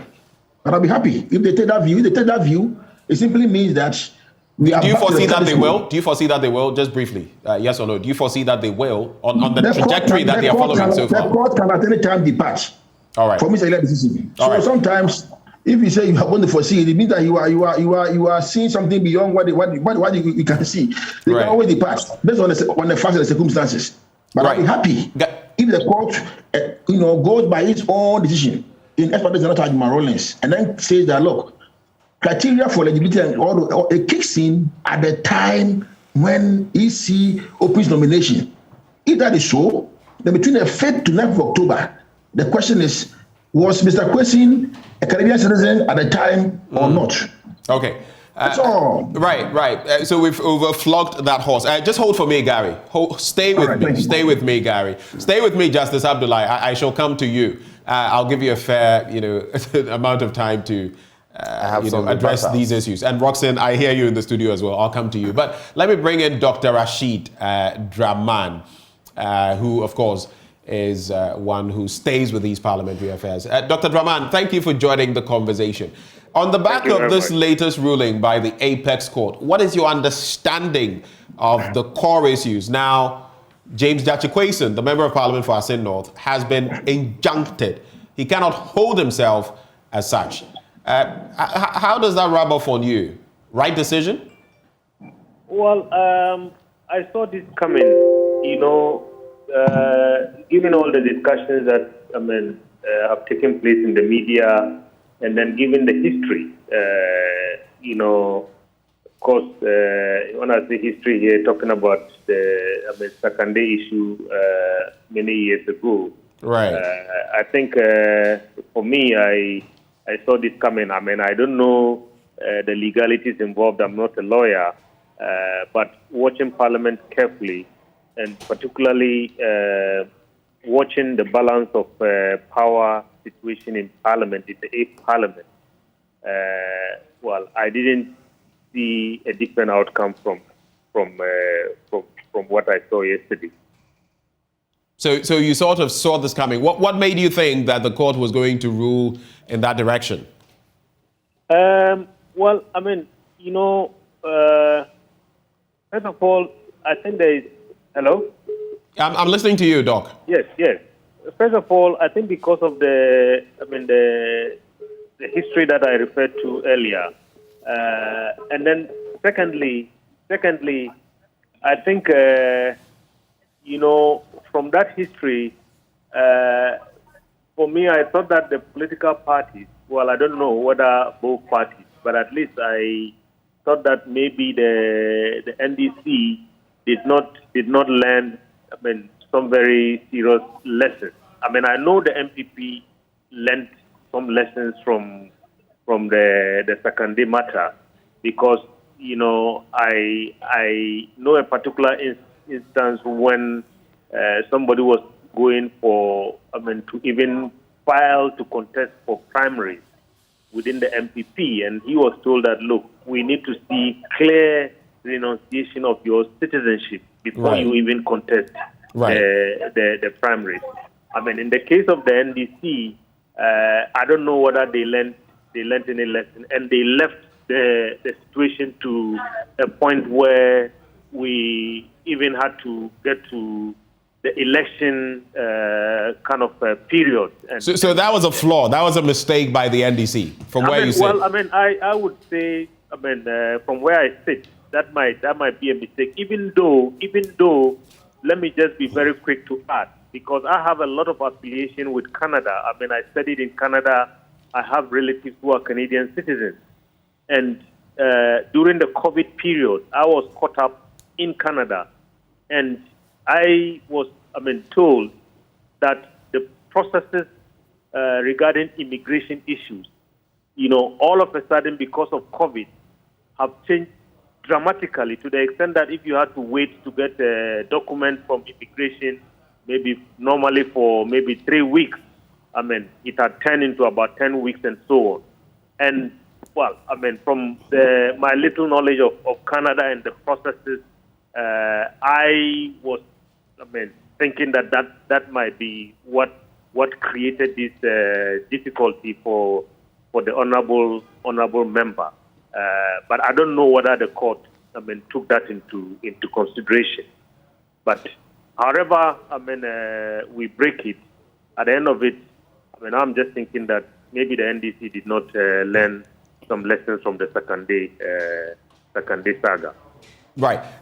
The bit about injuncting a member of parliament in this way, how do you feel it impacts our democracy and, of course, parliamentary affairs? What do you feel the impact is? Well, because, and let me just add, because Roxanne Nelson Dafiamekwa, the member of parliament for South Dine, for example, says that under normal circumstances, you shouldn't be injuncting constitutional office holders like the president, among others. And he cites some cases, the NLA, you cited? The NLA versus Ghana Lotteries. Right, so the NLA situation. So how do you react to that? Well, I come to this from a point of view of representation, which has been one of the weakest links, if you like, in our parliamentary discourse. Right. Over the years, there have been complaints about absenteeism, there have been complaints about MPs not going to their constituencies and so on. You put all these together, it's related to, us, constituents not getting properly represented. Right. So if, an MP is injuncted and then not allowed to perform his or her duties, it simply means that, the people of that constituency, for that period of time, are denied an important aspect of our democracy. In fact, representation defines our democracy. Because at the end of it, we can have, the judiciary, we can have the executive running, but, if we don't have representation, then we cannot call ourselves a democracy. So if you deny a member of parliament from performing his or her duties, it means by extension, those people that he or she represents, I think, are denied a voice around the table in the House of 275 members. So you side with the minority who say this should not have been done because it is unfair to James Jachikwason, it is unfair to his constituents who now do not have a representative in parliament, though they actually do have one, but he cannot exercise any role in parliament. You feel it unfair to them? Yeah, I don't side with any group. I only side with the issues that I'm very familiar with, which is the fact that I think representation is weak in our parliament. We see it every day, and you come and add this to it, means that particularly the people of Asin North are doubly affected, and I think that's the way I want to look at it. Right. And so for now, as it stands now, that is the decision that has been adopted. I do realize that in this instance, we have, and some of the matters we've discussed in the past, we've had unanimous decisions. Finally, maybe before you let go of us. In this instance, we have a 5-2 decision. What picture does that paint for you, the possibility of a reversal of this, Yes, I was very pleased. Unlike, I hear Justice Supply sitting there with you, unlike the matter that he took to the Supreme Court where there was a unanimous decision, I think in this particular instance, I was pleased to see at least some dissent because, look, I think, that's what we expect. And so that at least there is some room for, some argument, one way or the other. Dr. Rashid Rahman, thank you for joining the conversation. Executive Director for the Africa Center for Parliamentary Affairs. Let me bring in Justice Abdullahi. You are familiar with this terrain, with a case in court yourself that you are seeking review for. But what is your reading of this recent ruling of the Apex Court on the back of Asin North? I must admit that is as Dr. Dramani said, it was expected, considering the fact that the basis upon which all these subsequent suits were mounted were the High Court decision. And the High Court decision was appealed against, but the appeal abandoned, for which reason it was struck out. So really, it left very little to hold the honourable member from still being in Parliament. And so this wasn't a surprise. I'm not sure, even to the media, this was any surprise sent to you because of the circumstances. Now, having said, I am still of the opinion that notwithstanding all those things, we could have allowed the Member of Parliament to continuously perform his constitutional obligation, considering the importance of his office. And even if it would have impinged on the law, if legally speaking, and that is why we've had election petitions in this country.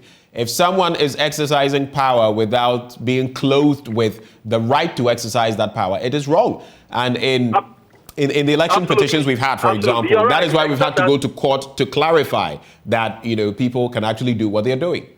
You're 100% correct. The only problem with this one is that there's no finality yet. And so, as far as I'm concerned, this decision could tilt, as Gary admitted. And so, even though I can understand the fact that some people call him a walking illegality and we cannot allow an illegal person to be in the House of Parliament, I admit, unfortunately, that notwithstanding, there is still no finality to this issue.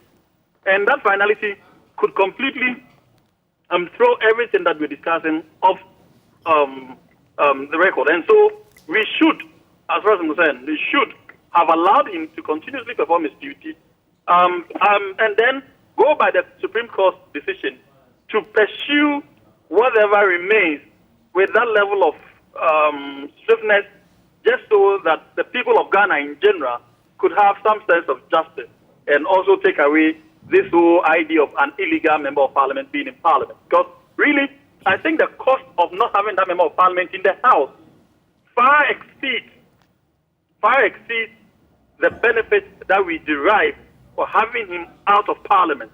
Wow. It's a crucial point. It's a crucial point you make, Justice Abdullahi. You're saying that the cost of not having James Gyakye in Parliament far exceeds whatever gains or boons or benefits we may get from his not being in Parliament and supposedly curing a defect of the law. That is what you're saying? Absolutely the point I'm making. And here I'm not only referring to the financial gain. As for the financial gain, remember, because he remains a Member of Parliament, he will still pay him anyway, even though he will not be performing any parliamentary duties. He will still pay his entire emolument until such time that his whatever pence now is completely thrown out. Now, this is just the financial aspect of it, if you look at it only from an emolument point of view. Now, the other side is the services that he would have rendered as a Member of Parliament. And second, not just as a Member of Parliament, also as a supervisor of the executive and indeed all other arms of government. This cannot be quantified in monetary terms. These services, whatever the intellectual capacity that he brings on board, we are literally throwing that away because of some other expediencies. And I cannot see my country going through that when I have a resource person like that spending his time outside of Parliament when, in law, he remains a Member of Parliament. But because of particular circumstances, we cannot buy into his ideas, we cannot buy into his intellectual capacity, and we just allow him to rot while still paying him. I do not see how this benefits us in any way. I can't see how that benefits us. And this is the reason why I'm of the strongest opinion that at least solely on the basis of these two main grounds, he should have been allowed to continuously perform his parliamentary duties until such time that the Supreme Court comes to a conclusion on as to whether or not the entire circumstances surrounding him was illegal or unconstitutional, and for which reason he should be thrown out of Parliament. Do you feel then that, based on technicality, the Apex Court erred? Do you feel they have robbed the people of Asin North, and I use my words carefully, robbed them of the right to representation? I wouldn't put it in that context. I would put it this way, that the Supreme Court could have done as better, not Asin North members of the constituency. Remember, he may be representing Asin North, but he's serving the entire nation, and so it's a nation that loses from his absence or presence. And so, if you look at it from that angle, from where you're putting it, I think it may probably be a bit unfair to the Supreme Court, because the Supreme Court also, of course, took the decision they took based on the processes before it, and then, of course, and the understanding they had of the issue. But it would be very difficult to say that the Supreme Court was wrong in that angle. But so isn't it convoluted? It's pretty convoluted. You're saying they are not, essentially they are not wrong, but you disagree with them and you feel they didn't do right. I mean, what is it? That's what I'm getting at. I'm saying that. No, I just don't want to use your words. I'm saying that the Supreme Court could have done a far better service by retaining him in office than throwing him out. That's all I'm saying. Right. So do you feel, just to put it very briefly, so do you feel the court, because when you read the decision of the court, it paints a certain picture. Very quickly, do you feel the court should have averted its mind better to the consequences on the constituents, which may not have happened? I think in summary, that's all I'm saying. Okay. That the societal benefit, the political benefit, the national benefit, the interest of the nation exceeds the private individual, the private interest of that individual member of Parliament. And so, for that reason alone, we should have had him in office. What are your expectations moving forward on the substantive issue? And if you could advise, because there are those who have said that the legal team for the Asin North Member of Parliament should go for a review. In this instance, we have a 5-2 decision. What advice as legal counsel would you have given? A review application for me, you do it on the basis of principle, not because you think the Supreme Court is necessarily wrong. Because really, as we all know, including my own case, which I may not be able to bring out now, a review is a very difficult thing to do, and in addition to the fact, particularly when, in fact, sometimes, even where the Supreme Court was palpably wrong, they will still refuse to grant a review application. However, on principle, it would be better to apply for a review, just so, because of that small room of opportunity that you probably could have explored to tilt the balance. And if that room still exists, and in this particular case it exists for the Member of Parliament, I will strongly urge his legal team, and I trust the members of his legal team, that if they believe in their case, I will strongly urge them to do it. Even if they don't believe in their case and there are enough grounds for them to apply for review, I'll strongly urge them to do so because of the interest of the nation. Not particularly because of the interest of that Member of Parliament, but because of the interest of the nation. On the substantive issue, could we see a divergence in terms of opinion, in terms of the constitutionality of holding his office on the back of how things have gone? Very briefly, so I come back into the studio to Roxanne.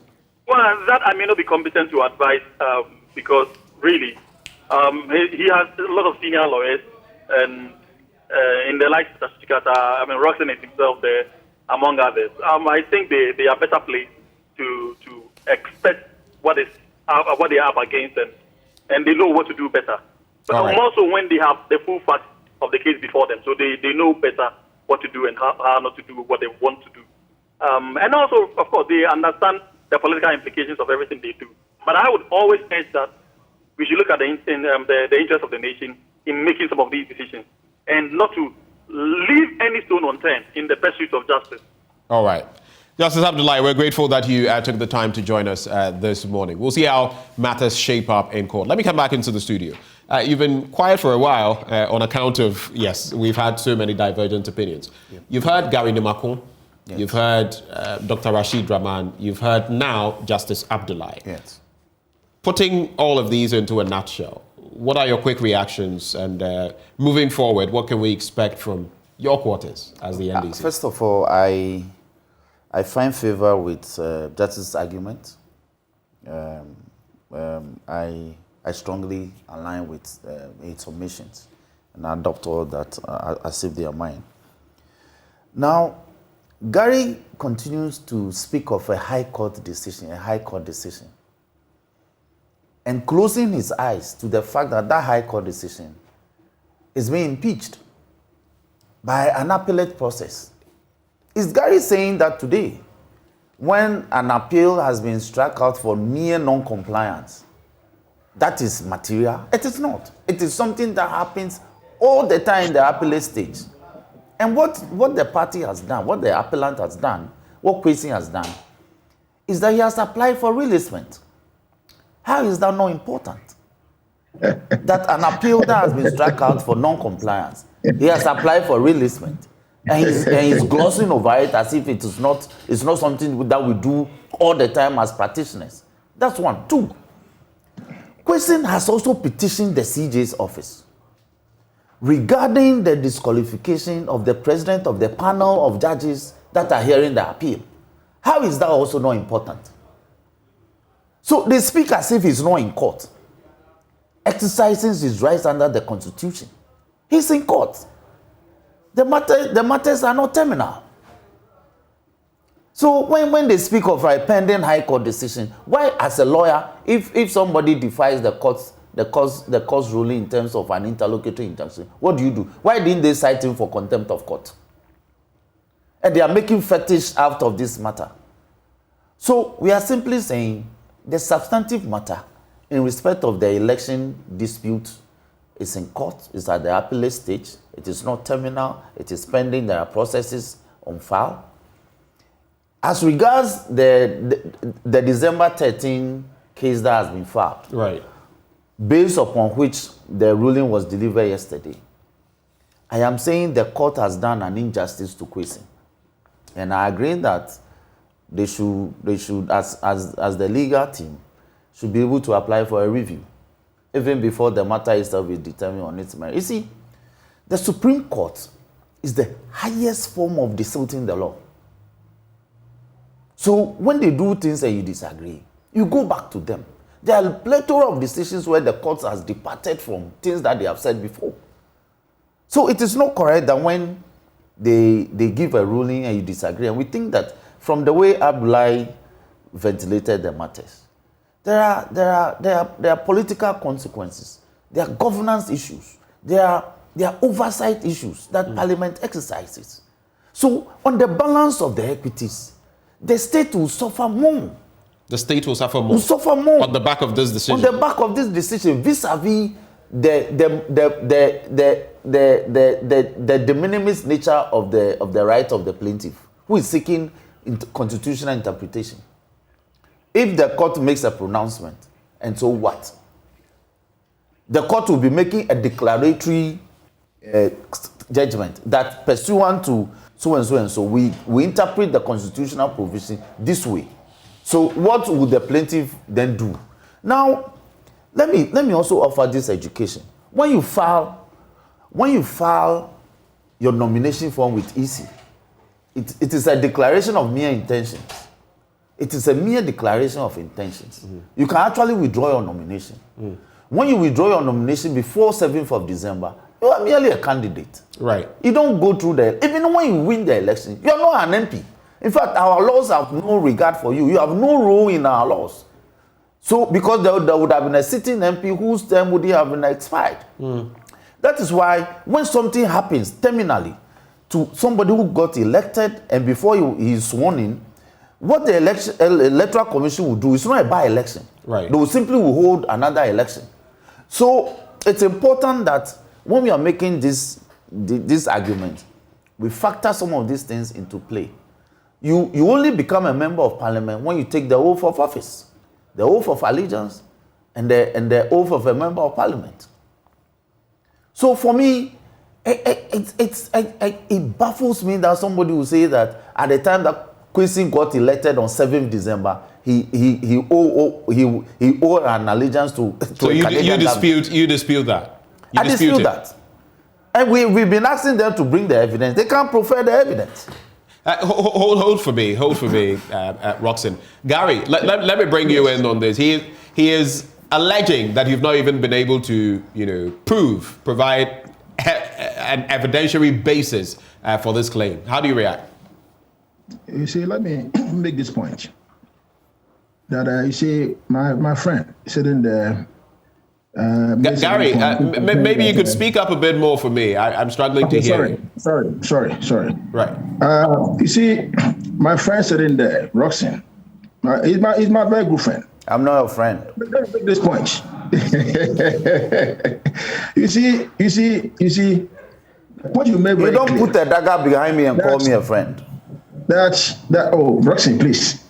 Don't distract me. Roxanne, so let Gary go ahead. You see, Roxanne is not laying any blame at the doorstep of a legal representation of the Asinoff MP who failed to pursue the appeal. He is very silent on that. 2, he says that they filed for reenlistment. Reenlistment simply means that, as it stands now, there is nothing at the Court of Appeal. 3, the fact of filing for reenlistment does not mean that application will be granted automatically. It doesn't mean that. You have to explain to the court the rationale or the basis why the appeal itself was struck out. So when you file for reenlistment, it does not mean that there is anything for the Court of Appeal. There is nothing there now. Don't we have a motion for reenlistment, Gary? Now, a motion for reenlistment is not automatic. Thank you. I know that. The court can still refuse it. But that is a process before the court. Yes, is it not? But there is no appeal before the Court of Appeal. Gary, reenlistment is a commonplace motion we file all the time. What I'm saying is that the mere filing of reenlistment application does not mean. So I think I get both sides. Gary is also making the point that it is not automatic that once you do this, it will culminate. But it's something automatic in court. Right. It's something ever automatic in court. You always will have to persuade the court. Gary, go ahead. That's why I'm making the point. I'm making the point that as it stands now, there is no appeal before the Court of Appeal. The judgment of Asinoff in the High Court has not been impeached. It has not been impeached as it stands now, because there is no appeal on the judgment. There was no stay of execution on the judgment. There is nothing. Now, can the Supreme Court? There was a stay. There's a stay. Roxanne, just hold for me, Roxanne. Roxanne, I think that. Go ahead. No, Gary, it's okay. Just go ahead. You miss practice. Now we do it because we've been battering each other in court all the time on the other side. So I think he's missing practice. You see, I agree with you. The Supreme Court could not in any way close its eyes to the pendency of a subsisting judgment.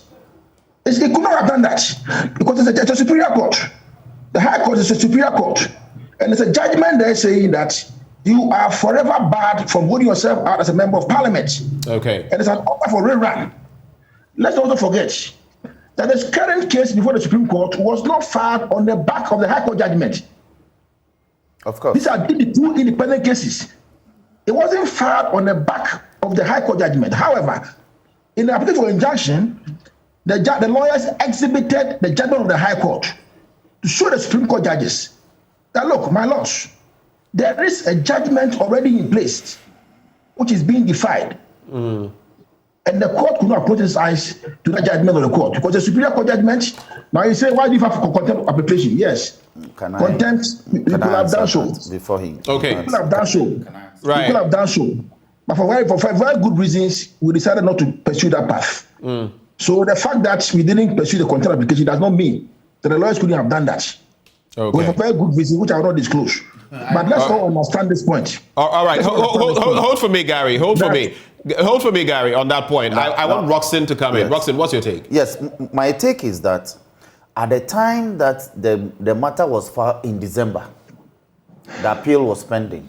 Right. At the time that they filed the motion on notice for the grant of the interlocutory injunction, the appeal was pending. So when Gary says that they exhibited the judgment of the High Court, at that time, the judgment has been stayed. So on what basis were they exhibiting it? To hoodwink the court? Did you say to hoodwink the court? Yes. You see, Rosin. Yes. I beg you, take your time and read the ruling.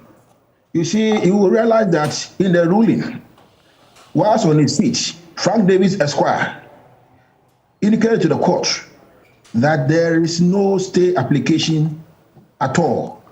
Also, the appeal has been struck out. Lead counsel for the first defendant respondent, Mr. Chachuki Chikata, was in court. And the judge is saying that he did not oppose that submission. Even though there was no exhibit before the court to demonstrate that, yes, the appeal had been struck out, he did not oppose that submission, which means that the submission was correct. So why are we now standing here on the television to come and say that what has happened is like what we are saying, we are rather wrong?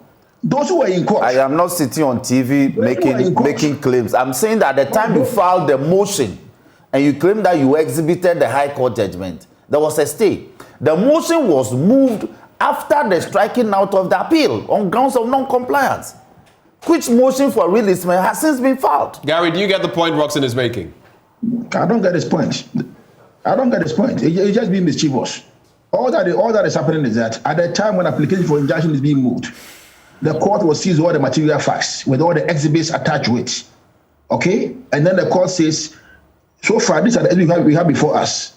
It is a judgment of a high court, which judgment clearly is still subsisting. It's not been vacated. Okay.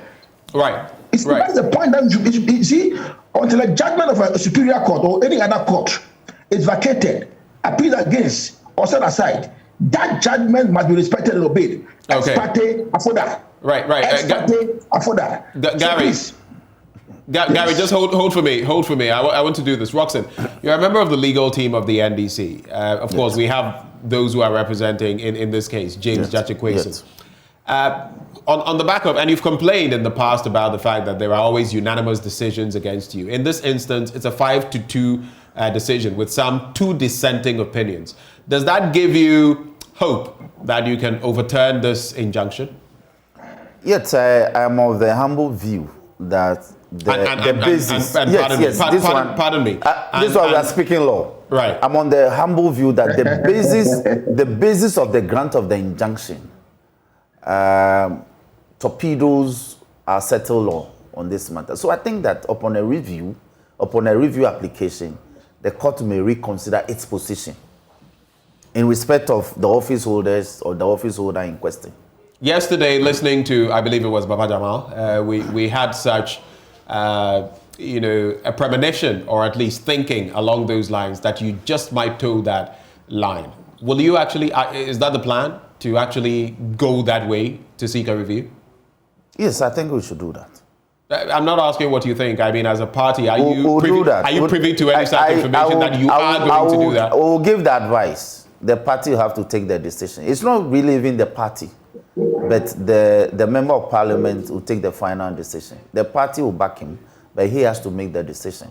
And like we're all saying, from where you sit, is Jachikwesin willing to push that far to I think he has. I said yesterday that he has rights under law to pursue every legal remedy available to him, including the right to seek a review of the grant of the interlocutory injunction in the matter, because it affects his rights as a member of parliament. He's not been removed; he's only been injuncted. There's also the issue of Roxanne, and it's raised by a member of parliament for North Tong, Samuel Okudzeto-Ablakwa. He says the MPP knows how to play this game and that they've played it well. And he's saying that, but instead of giving them one by-election, and I feel the way things are going, whether now or later, we just might come to that point. Instead of giving them one by-election, why not give them 4? Give them one to do with the Member of Parliament for Ayawaso Central, also Regional Minister for Greater Accra, Henry Kwate. Give them Saradwa Safo Domekwa Abenya, and then give them Asin Central, close to him, Asin North, Asin Central, Kennedy Japan. What is your take on that? Do you agree? Fair is fair. Fair is fair. Yes. Gary, I see you laughing in the background. What are you saying? 1 versus 4. After saying of Roxanne, and Tamaklo, there have been discussions every time on the background. And they know what they are doing. They know what they are doing. But for me, I would think that in the face of what has transpired so far, and the fact that this is not the first time we have seen this in our country. I mean, second day, similar thing happens second day, and I think the MP himself was not willing to push the matter. I can't blame him. You see, when you're in a political party, second day is materially different. The whip system sometimes works. Now he's being forced to be whipped in line. But the difficulty is that if the criminal case catches his leg, he will have a problem. Because now there are 2 cases running side by side. The criminal case and the civil case. So I will not say anything for now. When I meet Roxanne, when I come back home, we'll go and sit at our base and we'll have our discussion. That's what we usually do. But the bottom line is that they know very well. They know. On the TV, they will not tell you. But they know that on Asin North, they saw all the documents before all this happened. And they didn't, there's an inaction. That's the reason why even the appeal, they didn't pursue the appeal. It cannot be so. Gary, you are being mischievous. It cannot be so. You file an appeal, you file stay of execution, you file further application on the appeal. Why don't you file your submissions and let the court of appeal determine the appeal on its merits? Right. Why? And you abandon the appeal and you get to this stage and then you are now complaining. I don't understand. The complaint or the blame should be laid at the doorsteps of the lawyers for the NDC who are doing the case for the Asin of MP. Okay. But they should be blamed. Gary, our rights are not exhausted. Why are you making this argument? Is our rights exhausted? Assuming they have written the submissions and had the court of appeal determine the matter on its merits, we won't get to this stage at all. Let's cap off the conversation. I saw an interesting comment. Has the opportunity to determine the appeal. I saw an interesting comment come through, and it's just a bit of I'm trying to get it, but the person was basically suggesting that in this country we're trying to get people to switch nationalities, or better still, people who are dual nationals, we're trying to get them into our football team, senior football team. But at the same time, when it comes to our politics, we're pushing them away. But let me even conclude. Let me even support you. We have a member of parliament, Kennedy Osenyaku, has a private member's motion, in fact, bill, to amend the constitution to enlarge the number of public office holders under the dual citizenship provision. MPP, you are here tackling Kwesi. Okay, so I want your concluding comments, gentlemen. I'll start with you. I'll start with you, Gary, and then wrap up in the studio with Roxanne in just about a minute, if you can. Your concluding comments, but also in the instance of broadening our democratic practice as far as Parliament is concerned. The 3 MPs who have been cited. How do you feel? I mean, things should move to give us that sort of. I think that the 3 MPs, yes, they are 2 people in the privilege committee. To go and show cause.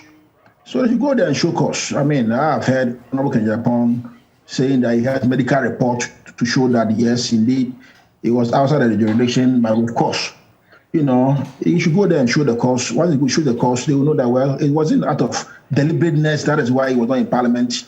And then the other 2, they should also go and show cause.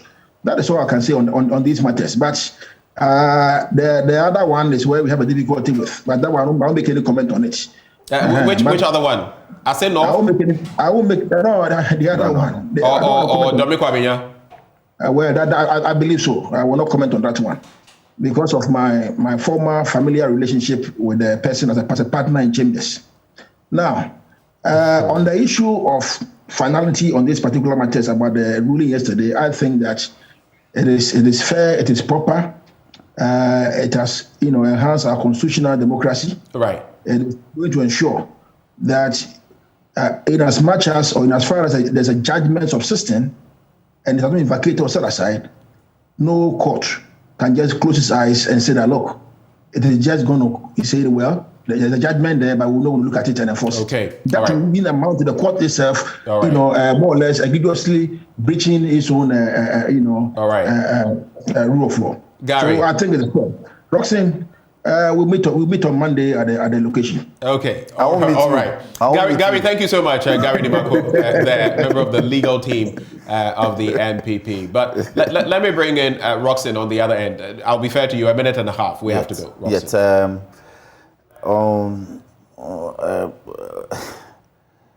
I'm restraining myself, but I think this ruling is anti-constitutional.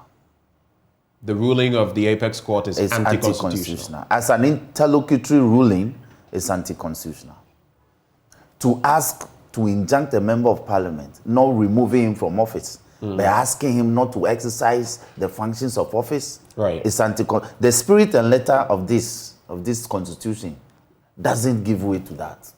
It does not. That is why they stuck to the letter, but maybe not the spirit? Yes, and it's also wrong. That is why when you are elected the president... I mean, this is just a thought. Yes, when you are elected the president and the election is in dispute, you are not injuncted from exercising the powers of the president until the final determination of the matter. Like we've seen before? Yes. Right. Okay. You are not injuncted. Well, so for me, it's anti-constitutional. Roxanne, thank you. Thank you so much for joining us. It's my pleasure. Roxanne Nelson Dafiamakwa, whom you just heard, Member of Parliament for South Dine, also on the Constitutional, Legal and Parliamentary Affairs Committee of Parliament. Gary Dimako with the legal team of the MPP. Thank you, Gary.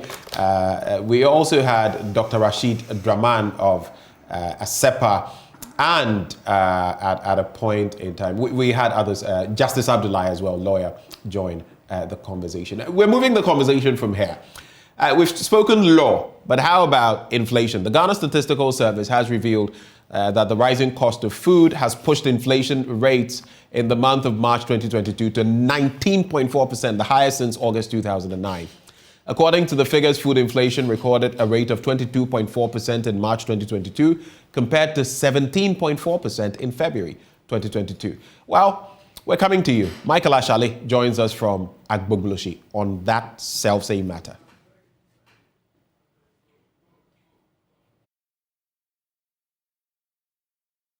You find yourself currently?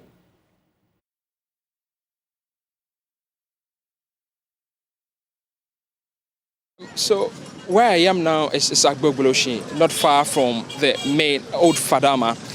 But so this particular place has a line of vegetable sellers here. Now the reason for coming here is that if you look at the data, Kako, is that vegetables also a key part of the inflation numbers that we saw for the month of March. So we are here to speak to some of them. I mean, what have been the key drivers for them as traders for these vegetables? For the reason we are seeing that the prices have gone up as high as we have seen in the last, say, 10 years. Yes, since 2009, this will be one of the highest numbers we have seen. I have this lady here who will probably walk me through, I mean, some of the wares that she has, and then the change in prices over the time. Pacho, good morning. Morning. And Pacho, if I was saying. Your family, Elizabeth. Okay. Elizabeth, walk me through from maybe January, EBCC, prices in Sena, Assisano. This year, the anima cost too much. It's a my brepa, Mimi say, no, me quaquanso. It's in your man, I call Fabano. Last year, they were near Fanny Money de Banner, and yet this year, Sanity. And Yama cost too much. It's your quantity of Fanny Mana. They said, Robert Fonso see a to petrol. Eti lolu fe na omo so de beto ye niam no so amaye no enya ize into beton niam na unkwo wanim na wusan wachi akwaye oka ne ohaw na mane amaye ye da ye na dadwene amane nkwa na ehu aha nso so aye ton ade nso a enso yiri a na be fa ye last Friday enso yiri be fa ye ye te a ye ton ade asa ne so yiri be fa ye niam nyina na de ye koye ye bre se de ye bre ye mu bi ye bre nya ize ye suma dane mema dane ma ye bre ye kwakwan so a ene ma nkwa ye nya bi akuafo nse condemn no ne boa ye den eti se no omo so se omaduane no omo tum ye nso to ne de ba ye ba ha nso so a ne price ni nkwa high e ko low eti akuafo na ni abre se adwuma no enko ye ma wom eti no kotokwa ya de shirt is a banche no say so omo de contain the basis so if you say condemn boy ya den omo ntimi nto grammars oboa ya den omo ntimi nto eti yakwa ne yakoto ne ma enya ize mayen womo ne yentokwa saa yenso ya bakra ya beton kra ya nya bi adraba fo nso ma ye ho nto ya omo so ya to petrol mu omo de price ne boso ma ya pan ya beton so a ensu ye sika enti da bia ne dia benani esu ye tete ye da ye ni nkum ye bre aban sane me hwe ye na se die wan hwe yi a ye de sika na betwitwa ye kon ne ye ma ye bewu afiri wi ase ye bre enti on ye hope say endru ho say o ma no bewu but bibi ti say abedru say no so Akako essentially she's been expressing concern over the change in prices. Says that well as people who have been selling vegetables, they're really suffering. And I'll ask you about some of the vegetables that she has here and how the prices have inflated or probably deflated over the time. So Abedru say no, Moton is saying 150 pesos. They say 2 CD. Time ben Moton 150 pesos. Yeah, na 50 pesos. This year 2 CD. Ye nya bi mponto. Obe brand sana when ye bi dia ba. Enempo na nyame adumanya kakra dia ba. Oiri na ka ye turn 20 Ghana. Say 28. Cooking oil. Yeah, can you turn 20 Ghana? Say 28. And we need 17. Say 25. I'm a quiet seaway. I'm a quanaka 10 city. Say 20 Ghana. And Torwa 15. Say 25. Eti niama kwa high. Ya kwa kra yenye aduane o hwe aduane egu but okuani no board be bo wo no. Wo de ba has kra wo nyi obi ma ne nto. Ebisa omo so omo bra wa kura nti no. Omo so omo niama no omo to so. Ekuafo bra aban bebe sane abehwe ayi a. Enipa owiase pa nka ekuafo na ebre. Esan se ekuafo no ma ya aduane di. Eti so omo anya hode anya dwuma a. Aduane no yenya bi ni. Enso ekuafo omo ye nsane mewe omo.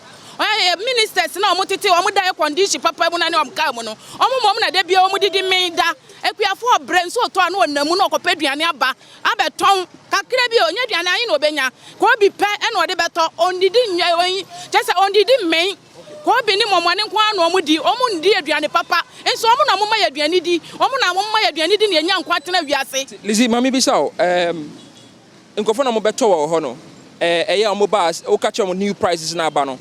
What do they say about it? Omokwa yentwa de eti ono ba wo wakofa ba na ebia 100 Ghana na oba o se mema wete Ghana no wate usika so ade no so ade esei wan fa ma na be sei na wo wakofa ba ye no wo waboka sa na te na ono so kofie nso a ni to ne nya papa se yentwa de ade to nkoso eti ne chese nipa se ye hu amane ewi ase ye wo se ne ye bra ye hu amane ya tete ti sa ban ya nsane amehwe ye de a baby abedu na be ye den ama ye pa to hu ne mabo ye ne bia ye makoso a ye ni omu ni ajabi na ma na ye bre no ye sam fifre di hwe ma da che se da che no be ye ministers anase president o man mu no ye mpese ye bedi ye mabro no sa ye ma no mo no ye guso ye yiri hu se ye be hwe o mo so no eni mama ya den ama ye iti last year ye susu ye this year ye tusu kra ntimi nya bi esanse wunya de obedi na o de akoma wo ba ansa na wanya bi de sie ade ato wa de ahwe wo ba school eti ye bre abansa ne ma we okay. So she walked us through some of the things that she has. So